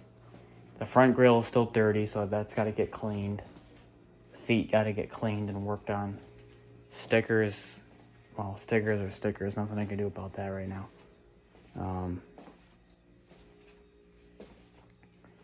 But yeah, so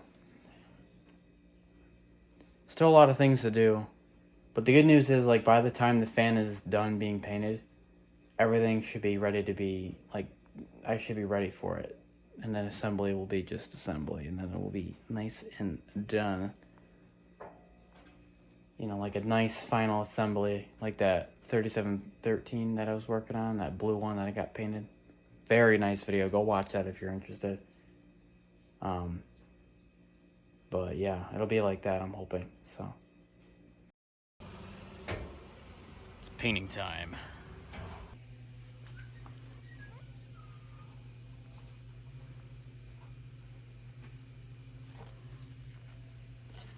1002 looks exactly the same. Exactly the same. Okay, so it's been quite a while since the last clip of anything. It's been about a week or two. I've been so busy I haven't been able to do anything. I still have to edit videos and I'm still so behind, but I'm gonna do the... Okay, so I don't know if I ever talked about this. I have to take this motor apart and I have to try and clean out the bearings and replace the wicks. It's just that bad. I don't have a choice. I have to do it, so we're gonna just do it now. I have the stuff set up outside. I just very quickly and kind of in a rush need to get the motor apart, so if you're wondering, that's why this is happening the way it is happening. So I'm just gonna do this. Just gotta loosen these up. So it's like a speed run. So I just need to loosen the nuts. Okay. Got that apart. There's the back plate. There's our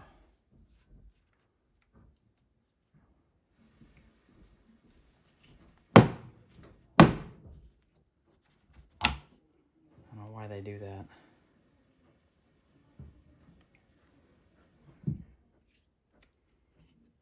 Okay, then from here I'm just gonna do that.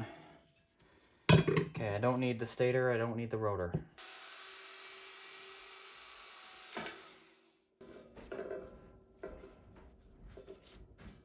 That's gone.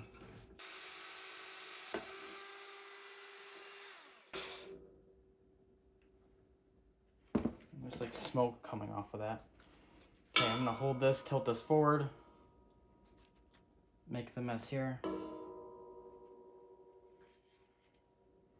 I'm gonna put it back. What is still holding on here? Still a rivet holding on. Not anymore. Okay, I'm gonna carefully... So this is about 10 years newer than my S23, so I wonder if the bearing will look the same or different. I mean, it's Macmillan, so who knows. Take this out. That's pretty, it looks like the same one. So this is what we need. We need the bearings. We need both. So there's one. The wicks and all that in there, I'm going to sand all that down, clean everything in there again. These wicks are going to get ripped out. I got new ones, so there's that. That'll be later on in the video. Right now we're focusing on burning some bearings, which is always fun. Okay, so here's the setup. I know you can't really see much. The bearings are in some aluminum foil on a tray in this toaster oven I just got from Goodwill not too long ago, just for this. I got water over here, spray water over here from a distance. I got a tray of water, which is for when the bearings are already hot, I can just throw them in there to cool off. I have some tools here to do that, which is that and that. Everything's plugged into a cord, and I just brand new extension cord, so hopefully, you know, I didn't want to dirty up someone else's, but yeah, let's try it.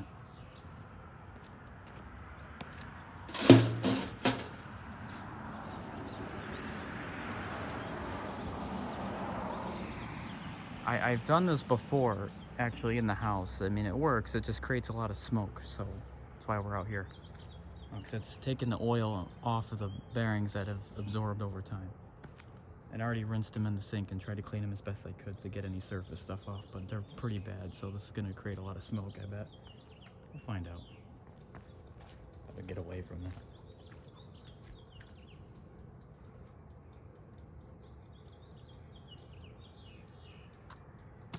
Yeah. Now we wait. For anyone's wondering, I have the toaster's on the max settings. It's on 450 on the toast setting. So if anyone wants to, I mean, do not do this at home, but for any reason, you know, you might need to replicate this. There's the settings, but yeah, I should probably say that. Do not do this at home. I am technically a professional, so, because I've done this before under practice, so don't do this at home. I'm not liable if you burn your house down. I told you not to do it, so don't do it.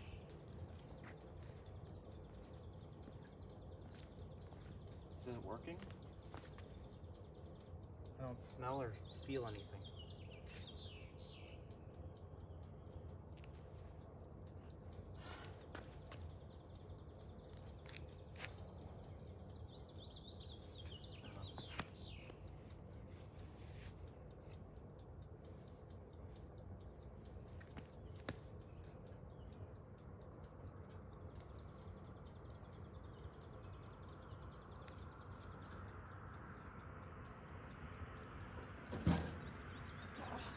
It smells more like Goodwill than it does oil. Oh, it's smoking, so I think it's working. The smoke's got a weird color to it. It's like kind of a bluish color, so. Bro, if I were to open that door, I wonder how much smoke would come out. Should I try it? Remember, I'm a professional, so I can do that.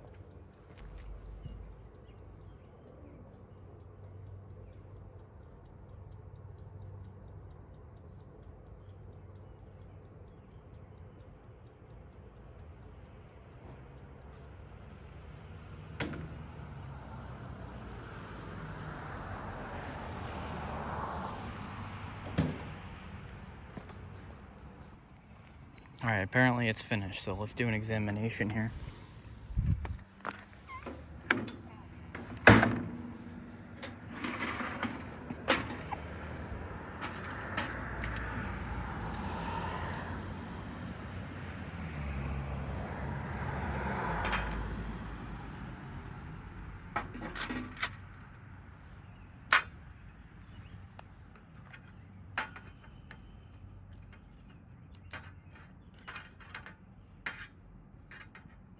There's like a layer of oil. Did you see that?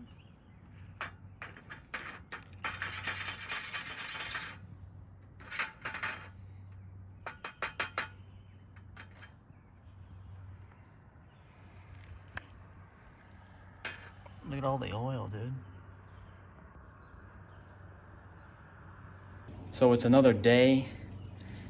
I'm gonna work on these bearings again. I just sanded them with the Dremel. We're gonna re-toast them. It's been a couple days, but I need to do it, so let's go do that again. I don't have a lot of battery on my phone, so I can't really record this like I did. I'm just gonna have to record clips.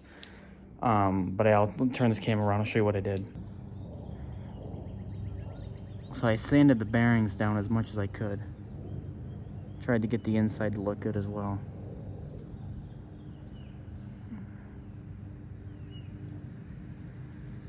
So I'm gonna bake them again, I need to make sure all the oil's gone. I cannot have anything remaining.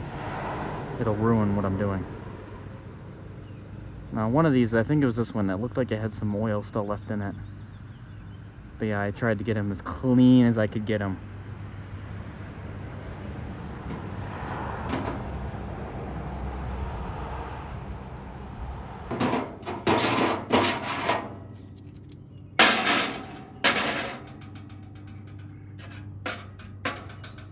I don't know which way is the better way. Probably that way. I don't want the oil to cross over, but Plus I can see them individually. That's it. Alright, I took them out. They look fine. It's literally dark out. There's not one drop of oil in here. So we didn't get any oil.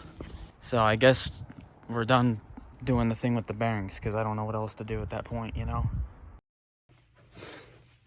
Alright, it's been, I don't even know how to start this. So I'm going to use this in 2 different videos. So for the 47 and the Blue Bladed Galaxy, I tried to get the yellow out of the grills, and the chemical stuff, like, exploded in the basement. So I'm just going to vlog trying to fix that. So I'm back from the store. I had to buy gloves. Yeah. I mean, it doesn't look so bad now, but it exploded everywhere and over everything. I got it all over the Dremel. I had to immediately unplug it so it won't short out.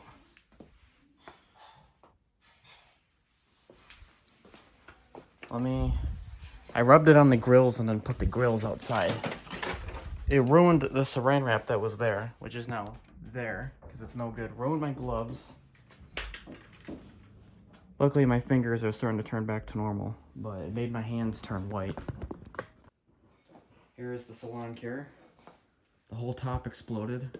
So this flew off and then it went everywhere. It's dripping right now because there's a hole in the bottom too. So there's that. Okay. That's all that spillage is actually water. I just dumped a bunch of water there to break it down. I used just all the cleaners I had, then I finished everything up with some alcohol because it'll dry up stuff quicker. So I got my table a little bit okay. The Dremel got nailed. I set the Dremel on the ground and I picked it up and it was full of the chemicals on the bottom. It had all that white goopy stuff all over it. So I just sprayed that with the alcohol spray because it won't hurt the contacts inside. And I just, paper towels, and I'm just gonna have to. It's gonna have to just be out of commission until I know it's 100% dry. Otherwise, it'll short if it's still wet. And then the metal table I got as best I could. Didn't realize I actually scratched it pretty bad doing this whole thing. So that's back to whatever I used alcohol. I mean, I got it all off first, but then I used alcohol in the very end about 3 different times, and it's back to normal. Well, they're both wrapped. I mean, now it's like 6 o'clock. It's late in the day. It's low UV, so it's not going to do anything now.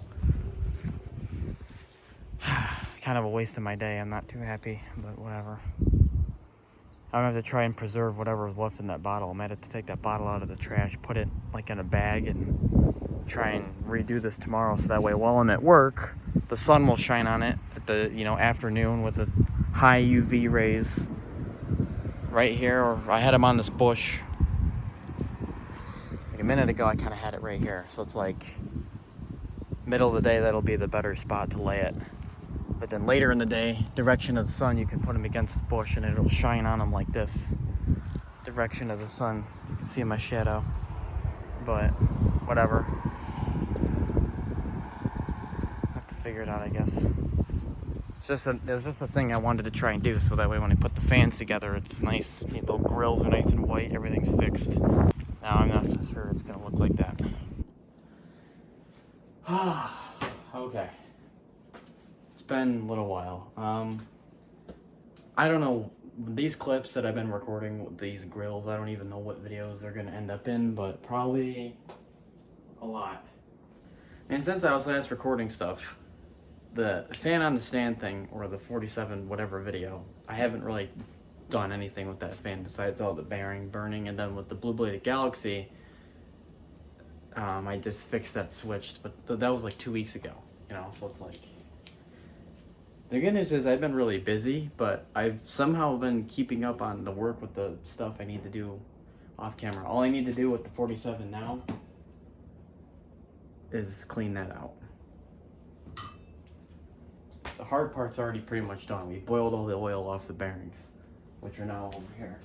I just need to do some further sanding and shining, Other than that, they're pretty much almost brand new. That's the hard part and the scary part. Both fans right now are getting painted still. It's been today, exactly today, I think it's been 3 weeks. Exactly today. It's now June. It's not May anymore, by the way. Yeah, I'm so behind. By the time I upload the S23 video, which I'm still editing, by the time I upload that, it's gonna be a month, literally a month late or more. I think that was like late April or beginning May I started that video. If I get it out sometime I'm trying to get it out this first week of June if I can, but whatever, I digress. So yeah, the fans are still getting painted. I'm not going to complain that it's taken so long. I don't care. I need the time. I would prefer if I had like another week or two, because I'm just so busy, you know. Like, I don't even care. They can take their time, because I'm not ready right now. All right. It's been a little while. It's been kind of actually a long time since I've worked on either of these fans. So this clip will go in both videos. So, I still don't have my cabinets back. It's been, as of today, 5 weeks. I don't have my cabinets back from being painted still. We just called yesterday. They said they'd have them done later this week. That's what they always say. I bought more Salon Care finally. I got a giant jug of it. And if you're for this fan, this is all the crap I have to do for that. The motor needs to be washed still. I sanded down all these parts. I just need to clean them. And then probably do some more sanding, so that's what's on there, sanding and then just assembly. The stator's done, rotor just needs to be cleaned. For this, I just need to polish the blades. I cleaned the front grille, finally. I know, I finally did it last night. I cleaned the front grille, it's done, doesn't need to be cleaned anymore. All the dirt's gone. Finally, that took forever. So that technically could be crossed off. What does this say?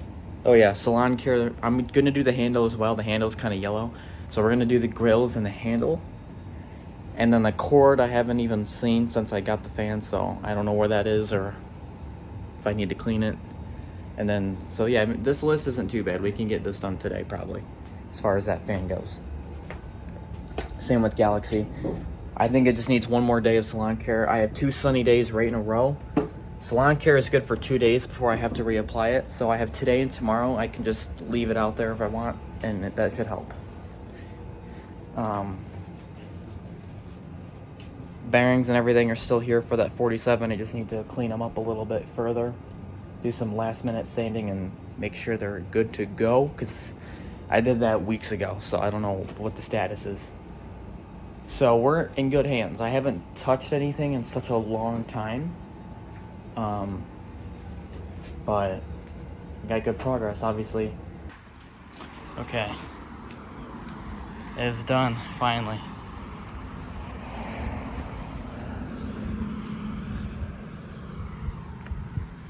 There's the front grille to the JCPenney, front grille to the Galaxy, back grille to the JCPenney.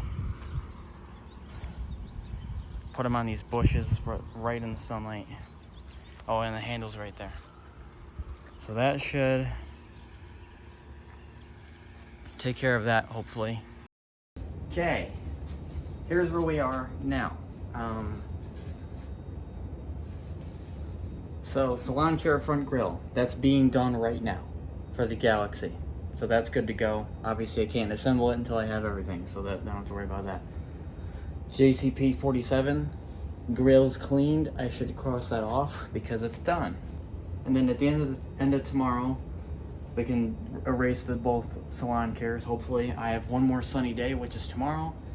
And I'm going to try and let that stuff keep running. What is my hair doing? That is so ugly. So, I don't care about the hair. Nothing I can do about it. So here's what we could do tonight. I can't assemble it, obviously. So that's out. I can do the blade polish. I can examine the cord. And I can also do these 3 things. So we can get the motor done. So we can erase that eventually. And we can get, basically we just get everything done. We can get this done today. This is doable today. So I washed everything, so that should be crossed off now. And I went back and re-sanded, so now we can cross off sanding. could have been fatal.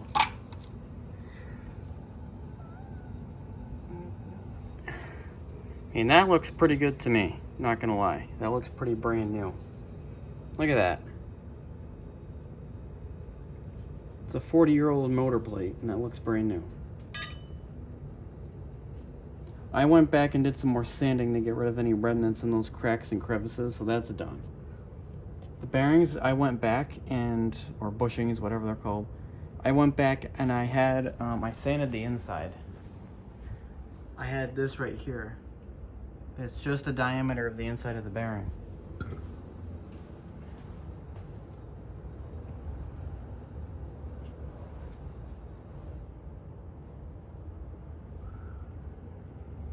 I mean, yeah, it worked. Bearings are done. I even reheated them. I don't know if I talked about this a little while ago. I reheated them to see if they would leak oil, and they have not. So the bearings, all the oil should have been eradicated. They have been sanded, cleaned, and shined. So that's good. The retainers, same thing. They were sanded. Whoa. It's hard to grab. These were cleaned to the best I can get them. Put the retainer back there. I even went as far as sanding down the bolts and the nuts here. So that is that. So everything's almost ready. I just forgot to clean the rotor. So yeah, we gotta do that.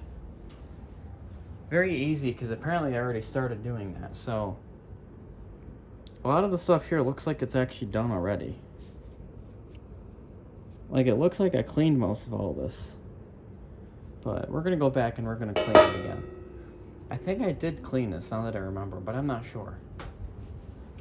When I was doing the Wendy's fan thing, that orange P223. Because I know when I did the motor work for that fan, I also did it for this fan. So this motor got worked on already. It's just, I don't know, apparently I didn't finish some stuff, I don't really know. But I did go back and re-clean everything, so. Alright, hold on. Gotta crack your tops because I'm slow in the head. Hopefully the camera's picking this up. I think I zoomed in a little too much. Yeah. Alright, as far as thrust washers and stuff, I don't really know what's going on. To be honest with you. So we're gonna do 1 and 2 right here. I'm gonna spray these pretty good.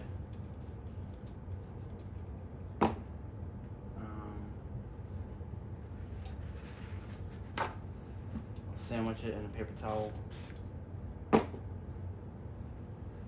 Overlayer it. And do one last layer. What am I doing?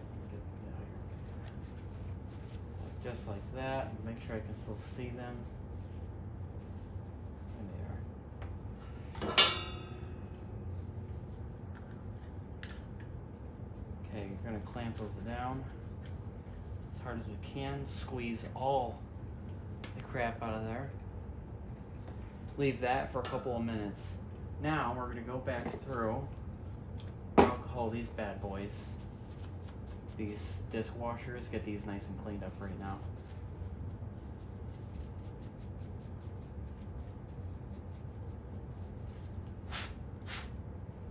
As well as thrust. Yeah, this is already clean, mostly. Hey, you know what? A second cleaning doesn't hurt. That is for sure. Okay. Last doubling things is done. Now we're gonna squeeze this again. Unclamp. I already trust it. I think I already did this all already. But I don't know. Apparently I didn't. So that's what I collected. You can see the oil build up on the paper towel there. This is a high compression. Yeah, these don't look like they're cleaned. So let's do one more pass on that. That's a lot of oil. I don't want that in my motor after I just did all this work. It's just that a little amount will contaminate everything. I need to reduce this as much as I can. So we're gonna do this again. I'm gonna do it on the edge here. real nice, fold it over like a sandwich. The one you don't want to eat. I'll even do a little bit of doubling here. I just don't want the dirt from the clamp getting onto here. If I can avoid it, I will. And we'll do a little bit of this paper towel right here. Okay. What the thrust washers are.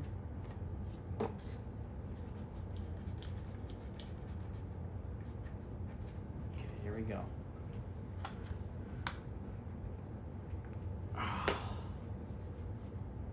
There we go.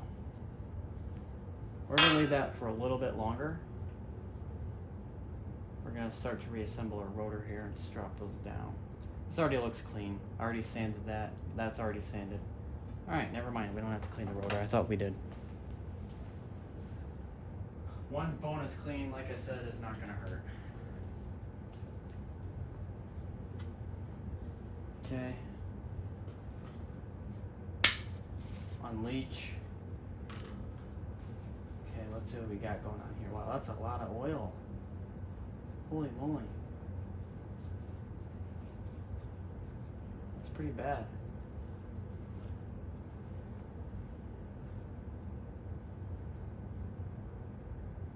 Okay, that's not... yeah, okay. One more pass through. It's getting better. Alright, here's all the nitty gritty of a McMillan square stator. This is all the parts and pieces required. Everything's here. Took those fiber washers out already. Everything's been sanded. Everything's been washed, cleaned, dried. You name it, it's been done. That's where we are now. All the old oil has been eradicated, gone, and it's not coming back. Now, all we have to do is put it back together. So, this is not our regular motor assembly because we have to put the plates back together. So, that's our first step right here. So, I have some of this crochet, some sort of crap. I got this at Michael's. It has plentiful amount of this sort of thick material. I've used it in a couple fans for wicks. It works great. This is what we're going to be using today. I don't know how long of this I need. Enough to go around. So, say right around there. A little bit further. Oh, come on, not the waterworks.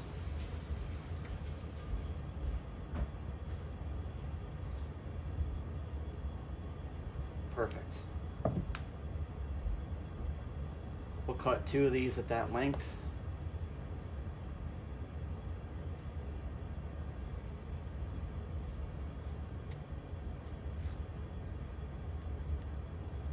Nice. Wonderful. Okay, now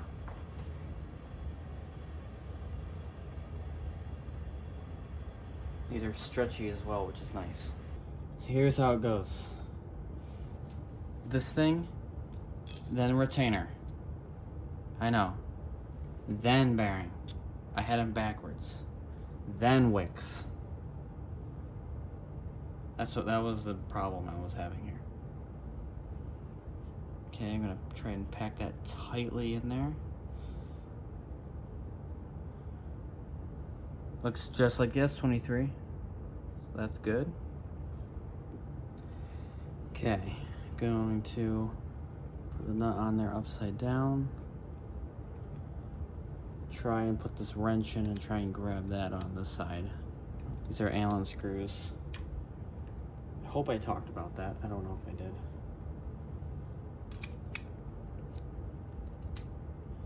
I'm gonna tighten this with the wrench.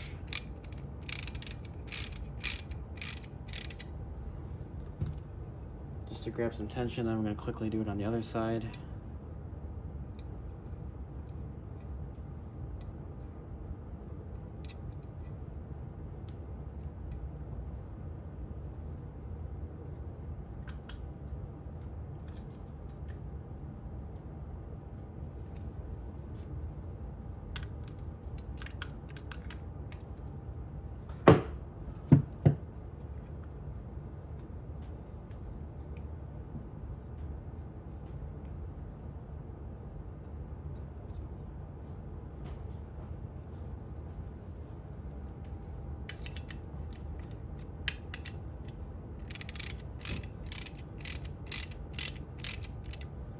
enough to get that tension in there. Now we're gonna go back to the wrench thing. I'm gonna try and match all the tension. Make sure it's all the same. So I'd say that's pretty tight. Go to the next one.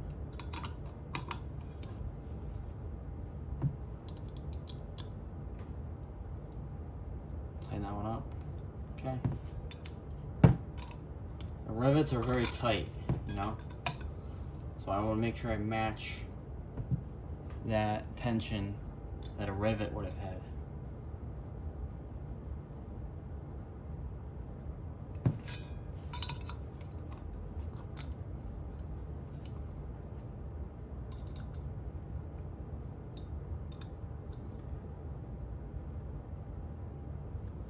There you go. I'm gonna go back just to check again, because sometimes after you tighten it, the other ones will even out and then this one might become loose. But no, everything has tension. So there you go. That's ready to go. Plates back together.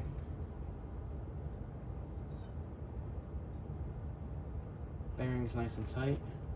This should still adjust if I need it to. Yep, bearing can still be moved using the rotor. Very well. Look at that. Nicely done. And it gets you right through the oil port. You can see any of that. See the oil port right there? Wow. Very nice. Alright, it's motor time. We've done this 100 times on this channel. So let's do it. Alright, we're going to start with the rear plate. That's the first component we need. I am going to oil this fresh can of 3-in-1. Put the date on there, May 2025. We're going to let that go through some here. I'm just going to go all the way around for general oiling here. Remember, this is 3-in-1 blue can. Do not get any other one. Now, I won't even recommend Zoom Spout anymore. My Zoom Spout went bad. It turned like a weird orange, dark orange color. This oil has never given me issues, and although the Zoom Spout has the straw, this is just fine. You know, don't be lazy. You can take the motor apart if you need to. Zoom Spout and me, the relationship we had doesn't work anymore, so. Now that oil port is pretty thin. I can try and put a couple drops in there, but that's a really stupid looking oil port. I mean, that's a really thin slot. So manual oiling we'll have to do. Since we don't get to the front very much, I'm going to put extra. Or I mean, not front. This is the front. Oh, whatever. Never mind. I did say we're going to start with the back plate, but it doesn't matter. Just going to oil both plates. Whoa, whoa, whoa. Oiler got stuck in there. Just give it a good dousing in oil. I don't have to keep re-oiling this thing. Oil port is wide open compared to, unlike the front one.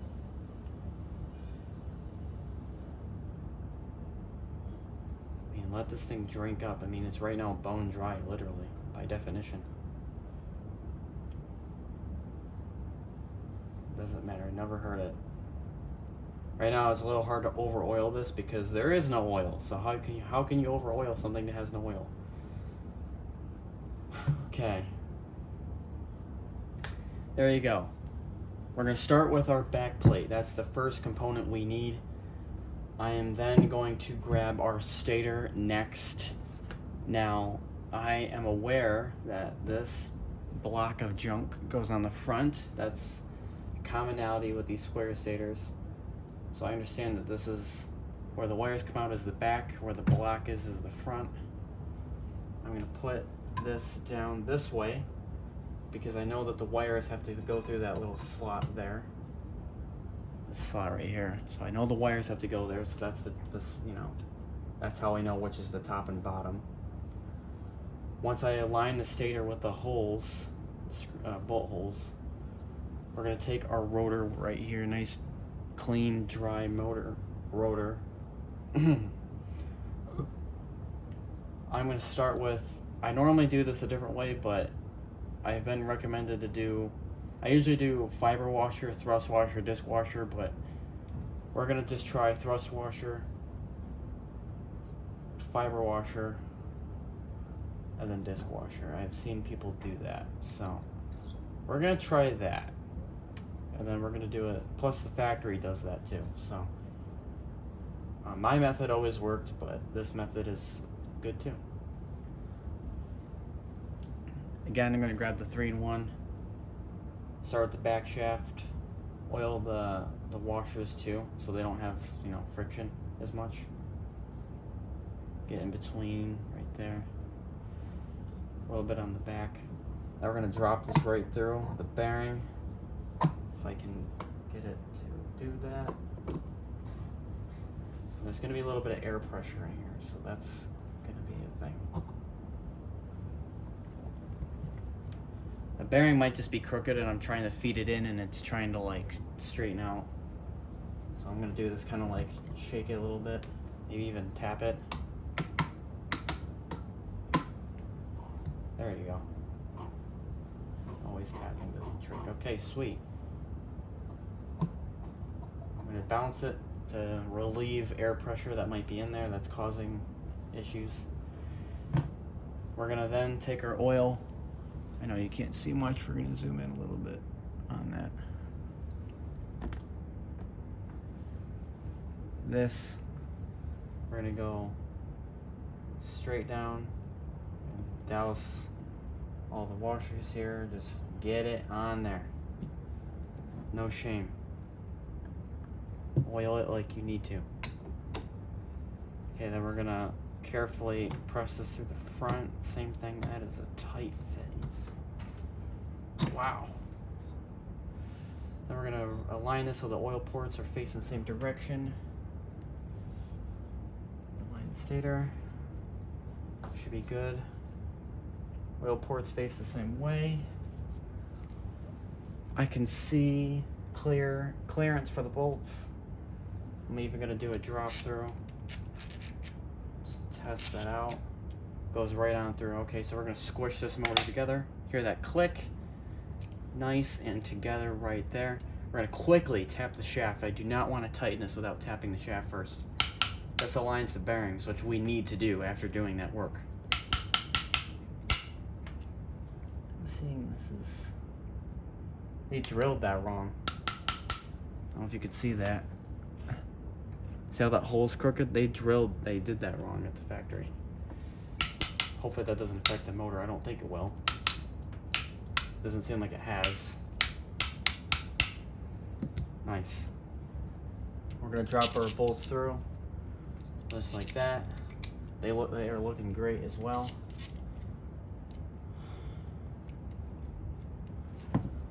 I'm gonna put some nuts on here. These are all sanded, so everything should look a lot better.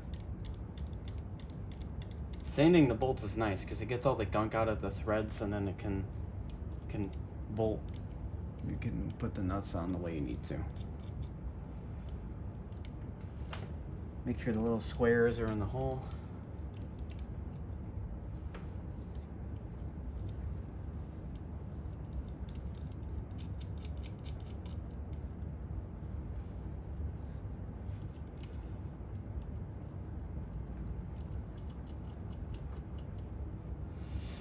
Okay.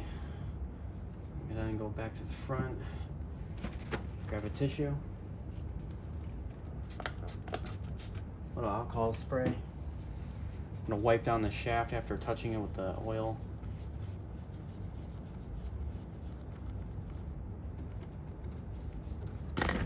Nope. This gets all that oil off that we put on it to put the motor together. Then we're gonna drop some. Thanks to this defect in the motor, we have a nice gap right here. It's like another oil port. Feed it right in there. Some extra oil won't hurt.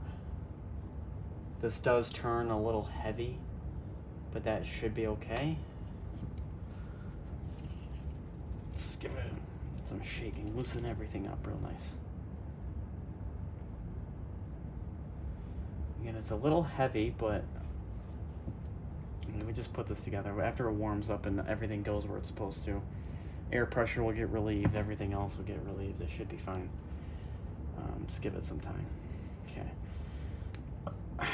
Now we're gonna tighten this up.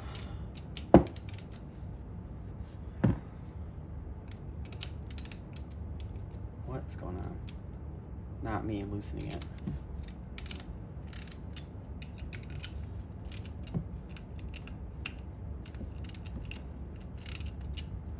Okay, I'm just checking the tension here, making sure the tension matches all the way around.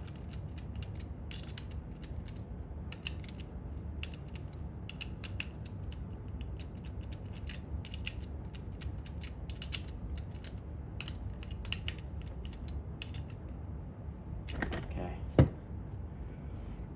Another tapping of the shaft.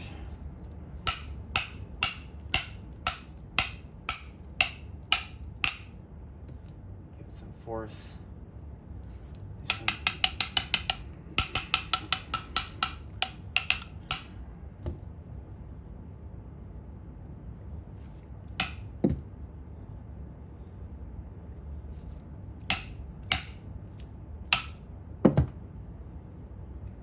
This could be just a slight misalignment because those are so tight. I tighten those rivets down so much. So much oil that's coming out of the oil ports every time I move the motor around. So that means that's good. That means the oil ports are functional, everything's free. Oil is going where it's supposed to and coming out of the same entrance, so that's good because it means it's clear. I'm gonna just whack this.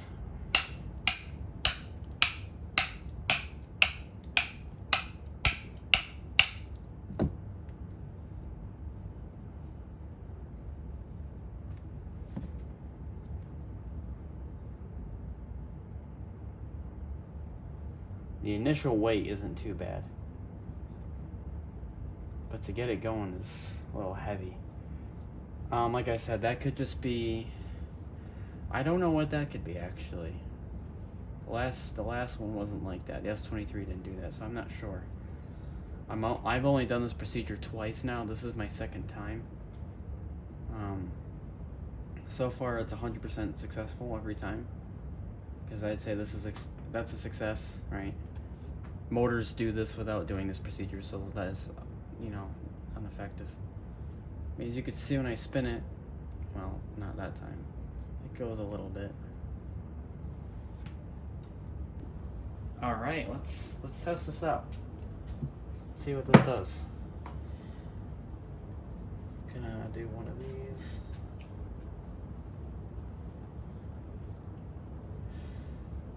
I don't have a wire cap. Crap. Oopsies. It's just for testing, doesn't need to be perfect. I'm gonna take this and just really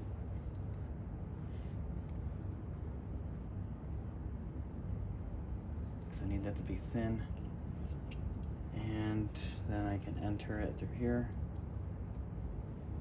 Sweet.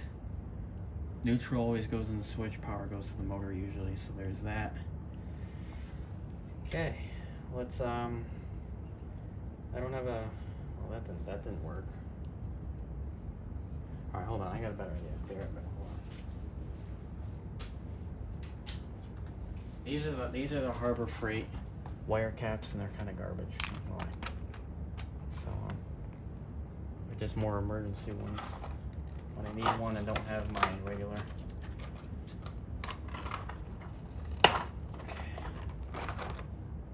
Yeah, I got my hands on these recently and I like them, so they're for the Champion fan project.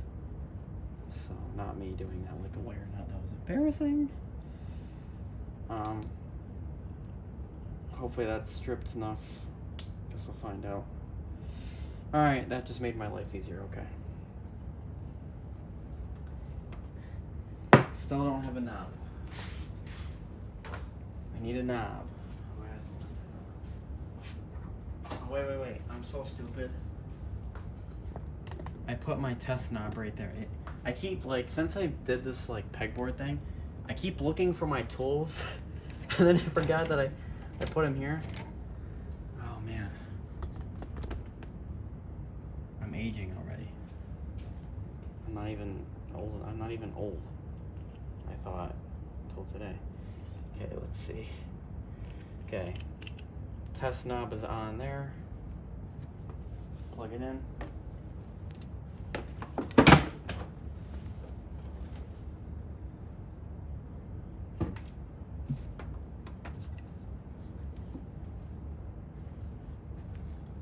Can this be any more of a pain?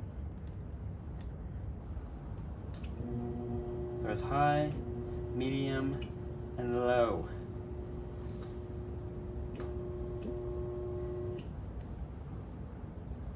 Okay. It's not too bad. It's not too bad at all, I think.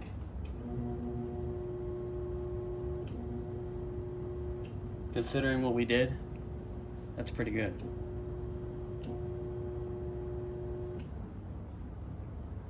That runs very, very well. Nice. It's already... That's so good. Alright, great. And we just pop that off. We can just hold on, take the knob off. Get rid of that. This can just do that. Sweet.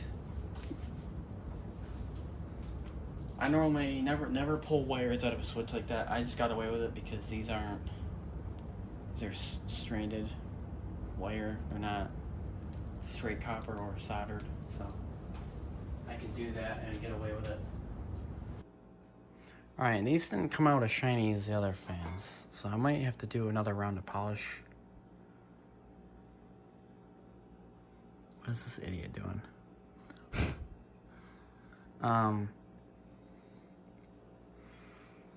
Might have to do another round of polish and just layer it. I'm not sure. I never had that happen before. I don't really know.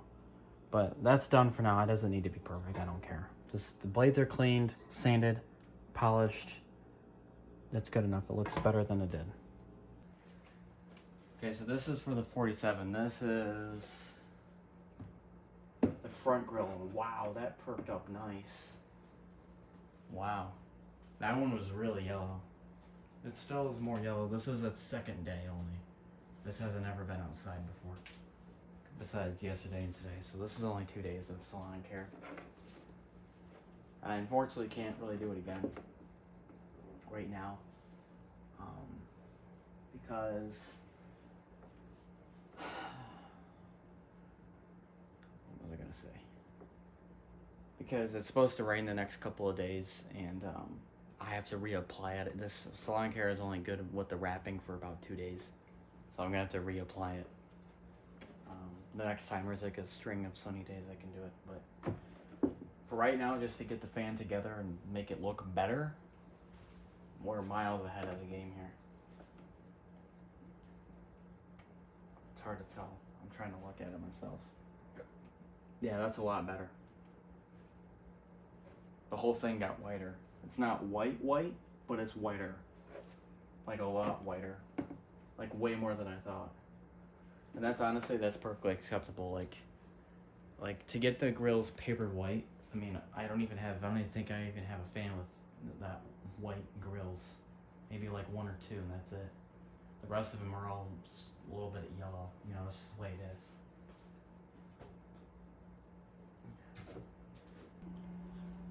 Okay, so I'm not sure what video I'm going to put this one in. Probably the 47, but right now I just have to finish those 2 fans, but the this 47 video is going to be kind of tough to make and record and be weird because when I worked on this fan, I did it with other fans, so I'm just going to say this because this video is probably going to be really delayed I'm still right now it's in June. We're late June. I'm still editing the S23 video. I'm trying to like finish everything as much as I can. Like as much as I can, I'm trying to finish everything. So, we'll see what happens. Yeah. I don't know. Alright, so it's been about a day or two. I cleaned the cord. I scrubbed it as hard as I could with an abrasive sponge all the way down. I might just take a Dremel with a wire brush and clean up those prongs a little bit. Might shine up the prongs with the Dremel. Not sure yet. This cord is good to go. I cleaned it as hard as I could.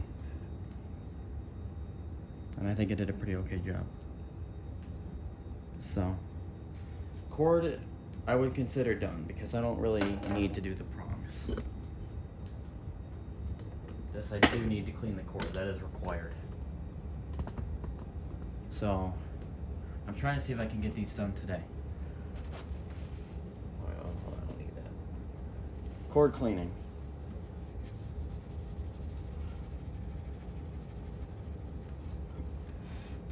Done. 2 left. I need hardware for the feet, clean the feet basically, and then I need to sand the hardware. So technically it's 3 things. But it's okay, we'll figure it out. Alright, so I had a bunch of stuff to do, you can tell. I did electrical work. I got rid of the mirror wave outlet. I replaced it with a better outlet. And then I put it on breaker wire that attaches to that, which is nice. And then I put this giant surge protector in here. It's the queen of all surge protectors. I got that right there, so that's nice. But as far as the fan goes, some more things were added, but it's okay because I already did them. I had to clean the knobs and clean the wire covers. So, looks like it says wine lovers. Nice handwriting is trash. So these are clean now, so that's done. Knobs are clean, so that's done. I also sanded all the hardware.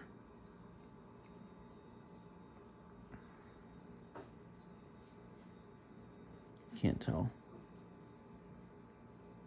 Hardware is all sanded.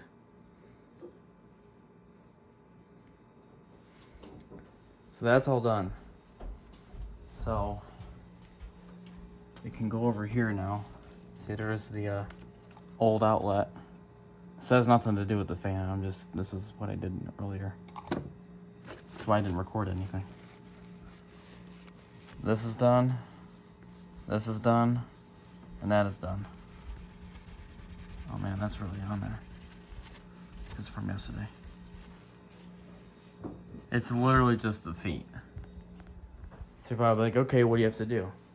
Well, because we drilled those rivets out, I need hardware to hold them in. So I need a screw with a nut.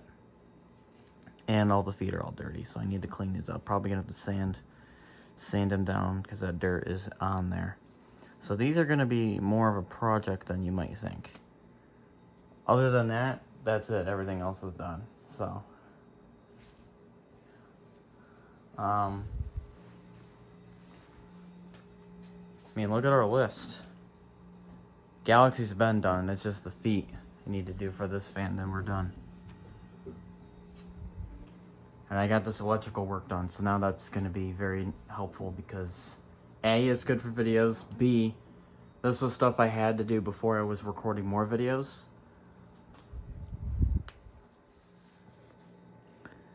Like, I'm trying to see here.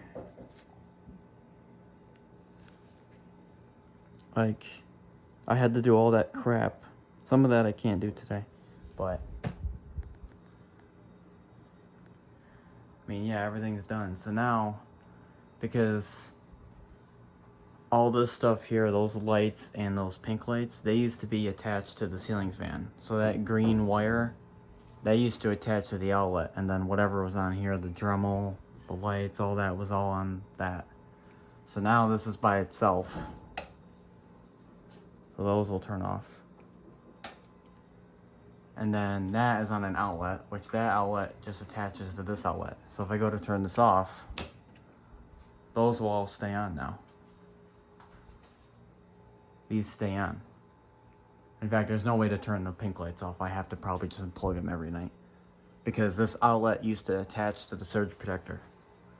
So I would click this switch and then that outlet would just turn off. So anything plugged into it would turn off. But now it's attached to that, which is just the breaker. Nothing I can do. So that's it. That's one small difference. But the only other thing I can do is try and somehow plug it into this, but I don't really have a way to do that. So I'm just gonna have to unplug it every night. But or leave it on, I don't know. One step at a time, you know? Ladies and gentlemen, it's time. Monday is here. I got both cabinets back. I got the Galaxy and the P47, finally. It took 6 weeks, literally. So I'm gonna do the Galaxy first, and then I'm gonna do the P47. It's 47 time, boys. All right. Finally, we can finally assemble this fan now. Finally. I started this project in like April or something, right? Was it April or May? I don't remember. It's gonna be July tomorrow. Yeah, this took a long time. Very long time. This is probably one of the longest projects I've ever done. I don't think I've ever had a fan restoration take that long. I mean, I've had a couple take a couple weeks, but this was about like 2 months. It really was just a painting that took a while, but whatever. Alright, so I got the box painted as well as the cabinet, so they should match.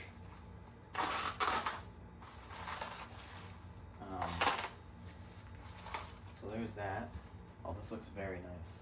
It'll look better when I take the plastic wrap off.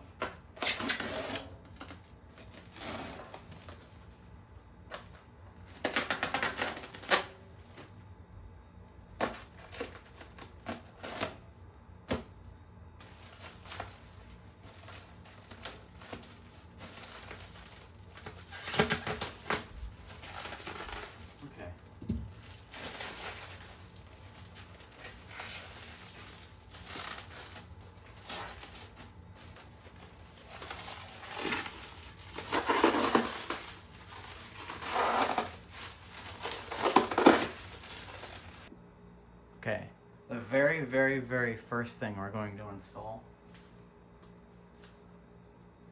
is the handle.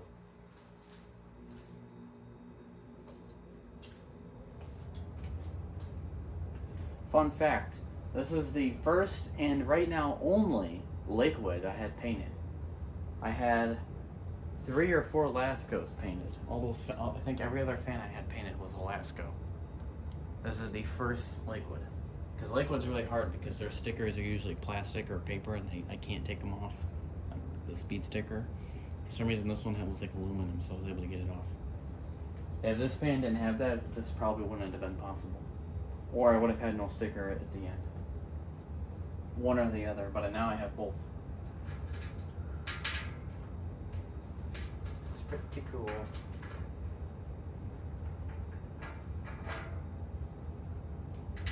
The handle turned pretty white.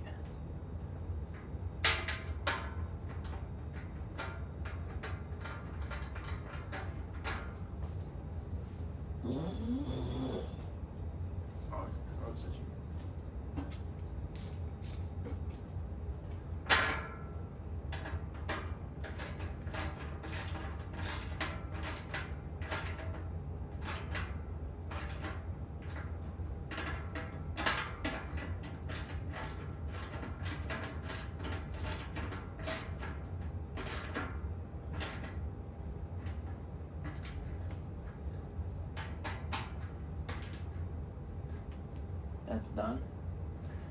I put that on first just so I can maneuver. Look at that. I put that on first so I can just maneuver the fan a lot easier. Look at that, dude. Dude, it's brand new. That's crazy. So far, everything we've just touched is brand new, basically. Because I restored it so well. Alright, the next pain in the butt we're going to put back in here is the motor. This is a nightmare. Now, I have not ran this motor since I did all that annoying motor work, so hopefully all is well here, because if not, we're in trouble. Alright, so we're going to do that.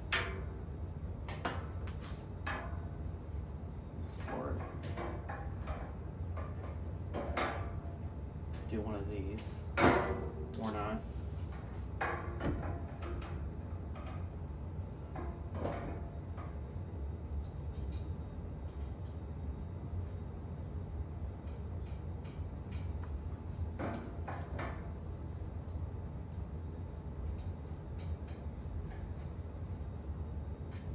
Nice. Still looks pretty brand new to me.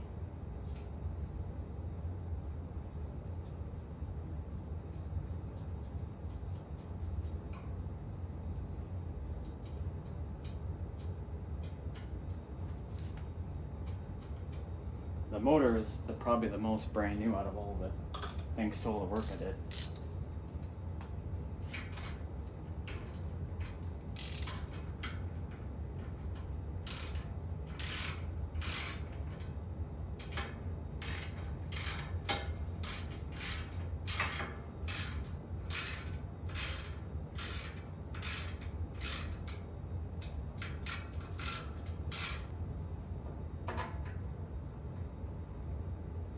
Pop the switch through. I have a nut right here.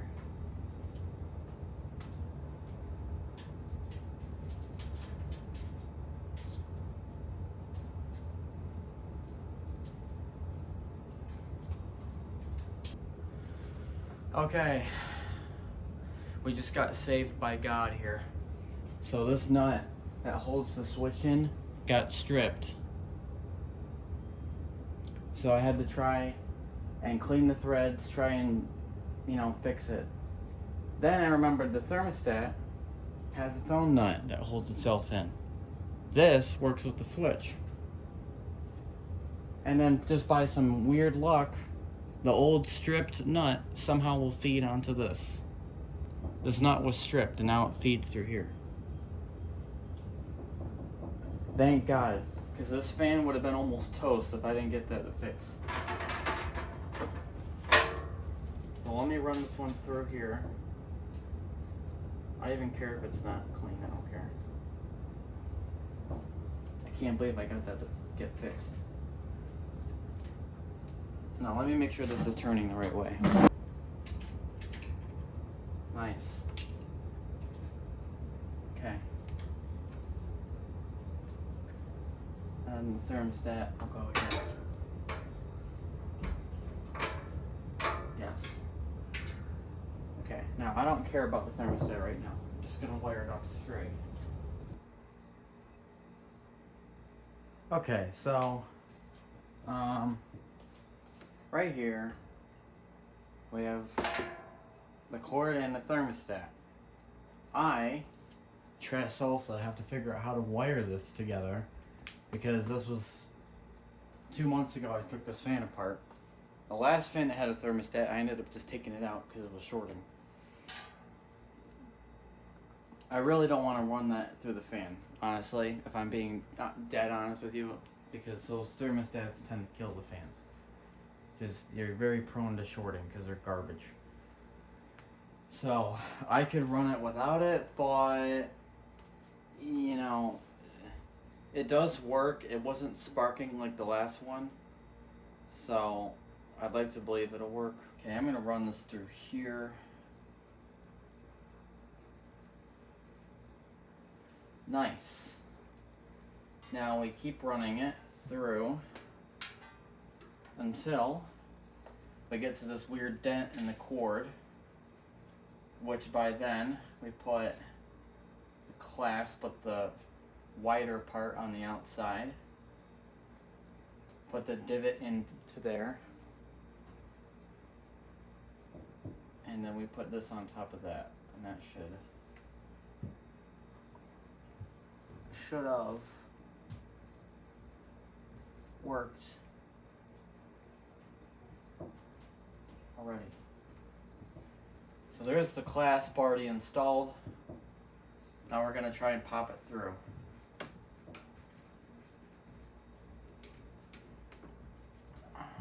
Man. I need those pliers. A little pinching won't hurt. And then a little pushing.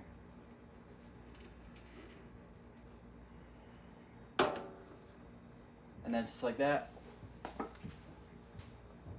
the clasp is already in there. Nice. Okay, so we had to do that first. Now that that's done, we can flip this back around.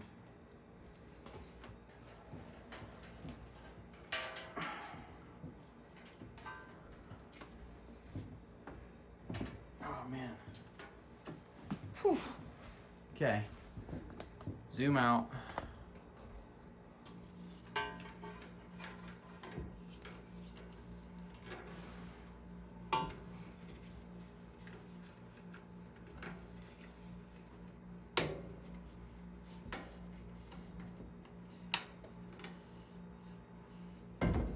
Alright, that's cords already ran through.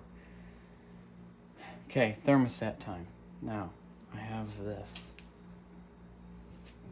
I don't even know how this goes in, if I'm being honest with you. Because it's just a square.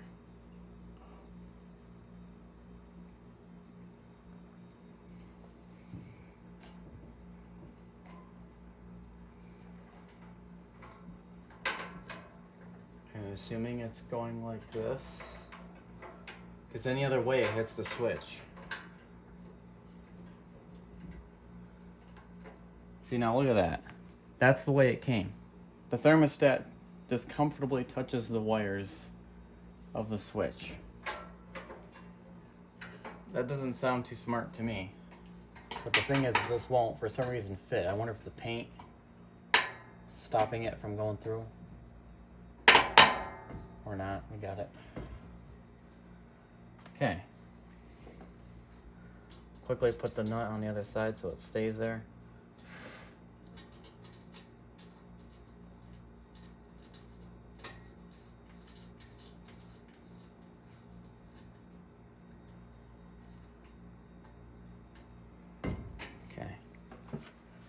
Now, this thermostat will probably be removed. It's just for the demonstration and probably the Reborn review. I don't know yet. Depends on how I'm feeling. There's a good chance in a couple weeks or a couple months from now, I'm just gonna bypass it because I don't ever use the thermostat. I have no use for it. And there are big hazards to these liquids here. The wire that comes off of here says General Electric on it on this other side. Can't read it, but it says General Electric. So I wonder if that's a General Electric thermostat.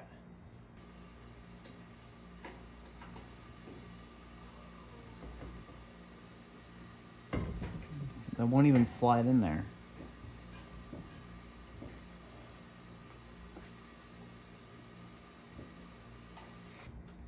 This goes with the L side.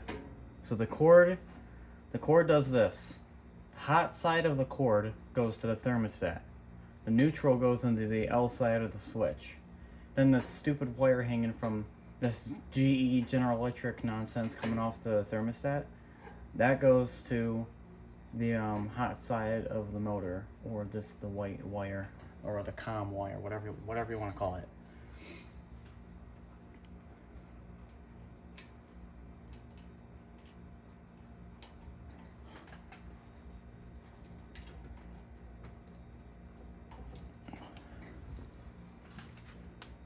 This wire won't stay.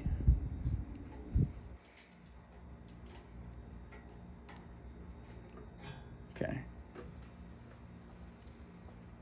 And these two nincompoops, these go together.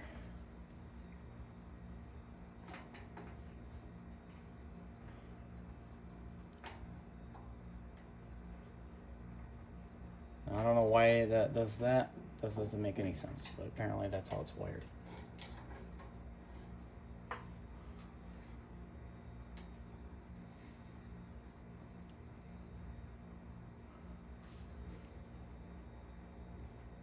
Okay.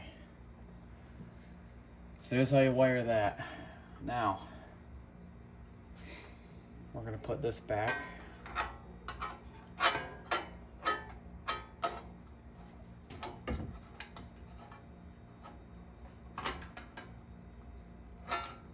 It's pretty difficult.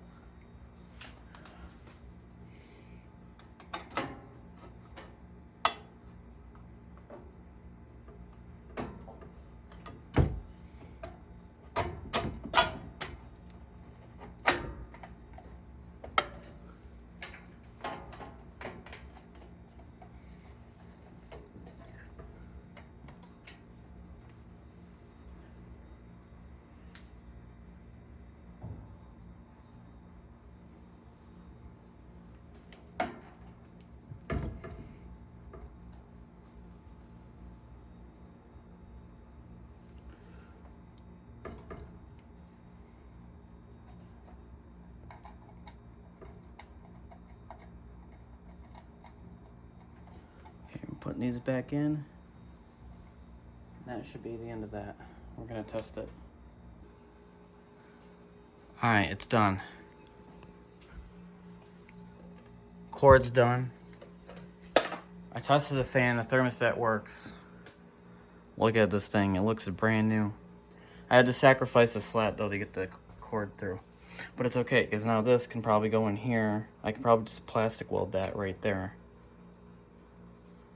Or maybe, you know, it won't look as bad, I guess. I don't care about that.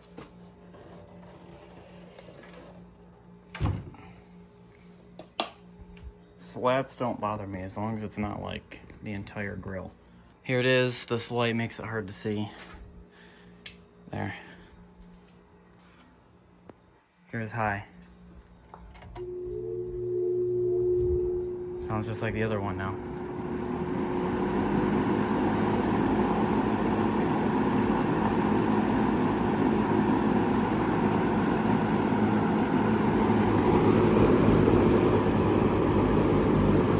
Medium. Good. Thermostat.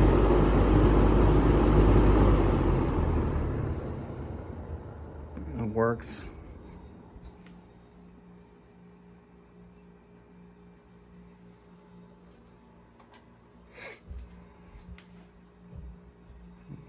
Test it again.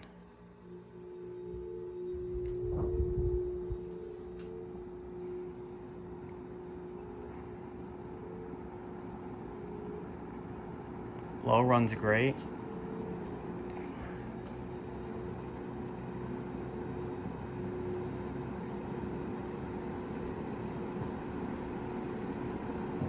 Nice. The golden 47 is now done.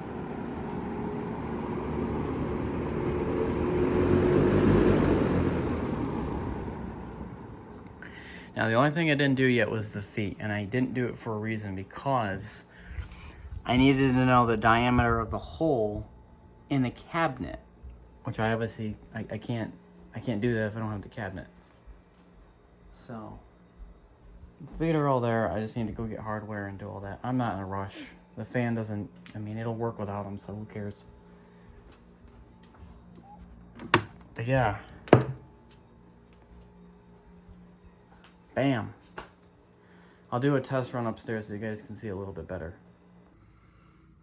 But yeah, it's in a nice like harvest gold color. You know, it looks better in the daylight, I guess.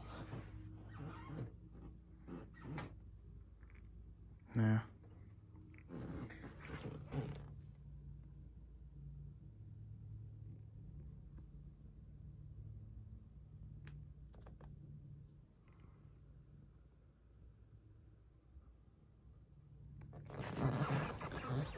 Everyone say hi to the S223.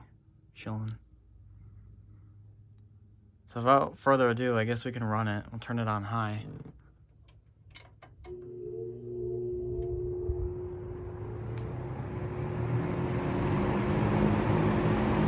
Well, that runs nice.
Runs just as good as my other 47 right here. This is the other style with the black knobs and handle and the cream color. It's basically the same thing. This is 1980. That's 1981.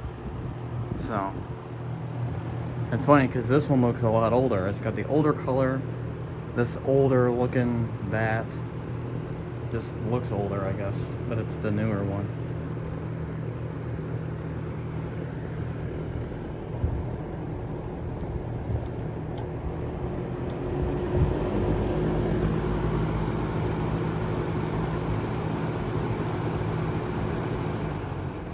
Now it always turns off around 9.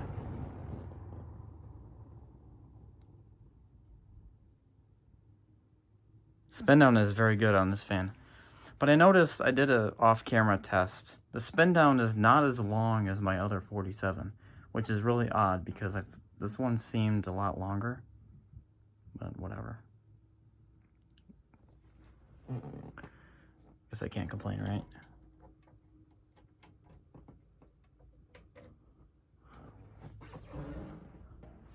Take a look at the motor in the back.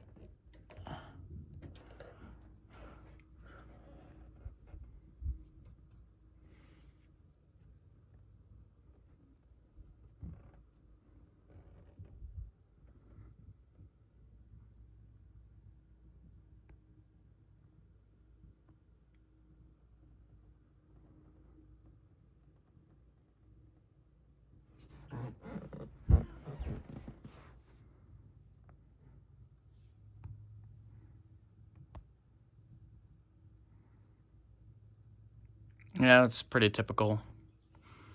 It literally just looks like a second gen or something with metal blades. It's the same. It's not the same cabinet. It's got the thicker, what is that, a 7-inch cabinet or 6.5-inch wide cabinet? I don't know. But braces and motor and everything look kind of the same. The only thing that I couldn't save was the stickers on the bottom. And that's obviously because they were so faded. I mean, you couldn't even read them anyway. You know. So they had to be sacrificed.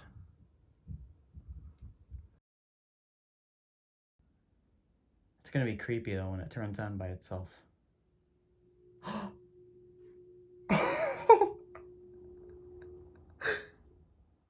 Look, it turned off. Look, I didn't do it, I'm standing over here. So the thermostat works. It just turned on and back off again. And I got it on video too. Oh, that's so cool. Look, there it goes again.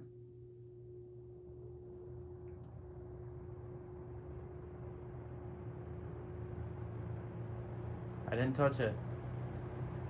You're a witness.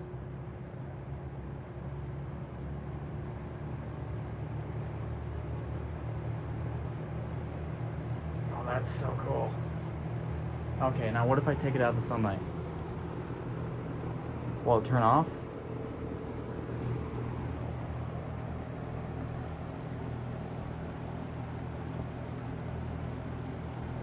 It should. I mean, it was turning on and off, on and off, on and off. It was right on that threshold. It really should turn off in a second. Because the fan's blowing air, so it should cool off, you know, the cabinet. Because it's sucking air through it. I don't know how it's not turning off yet.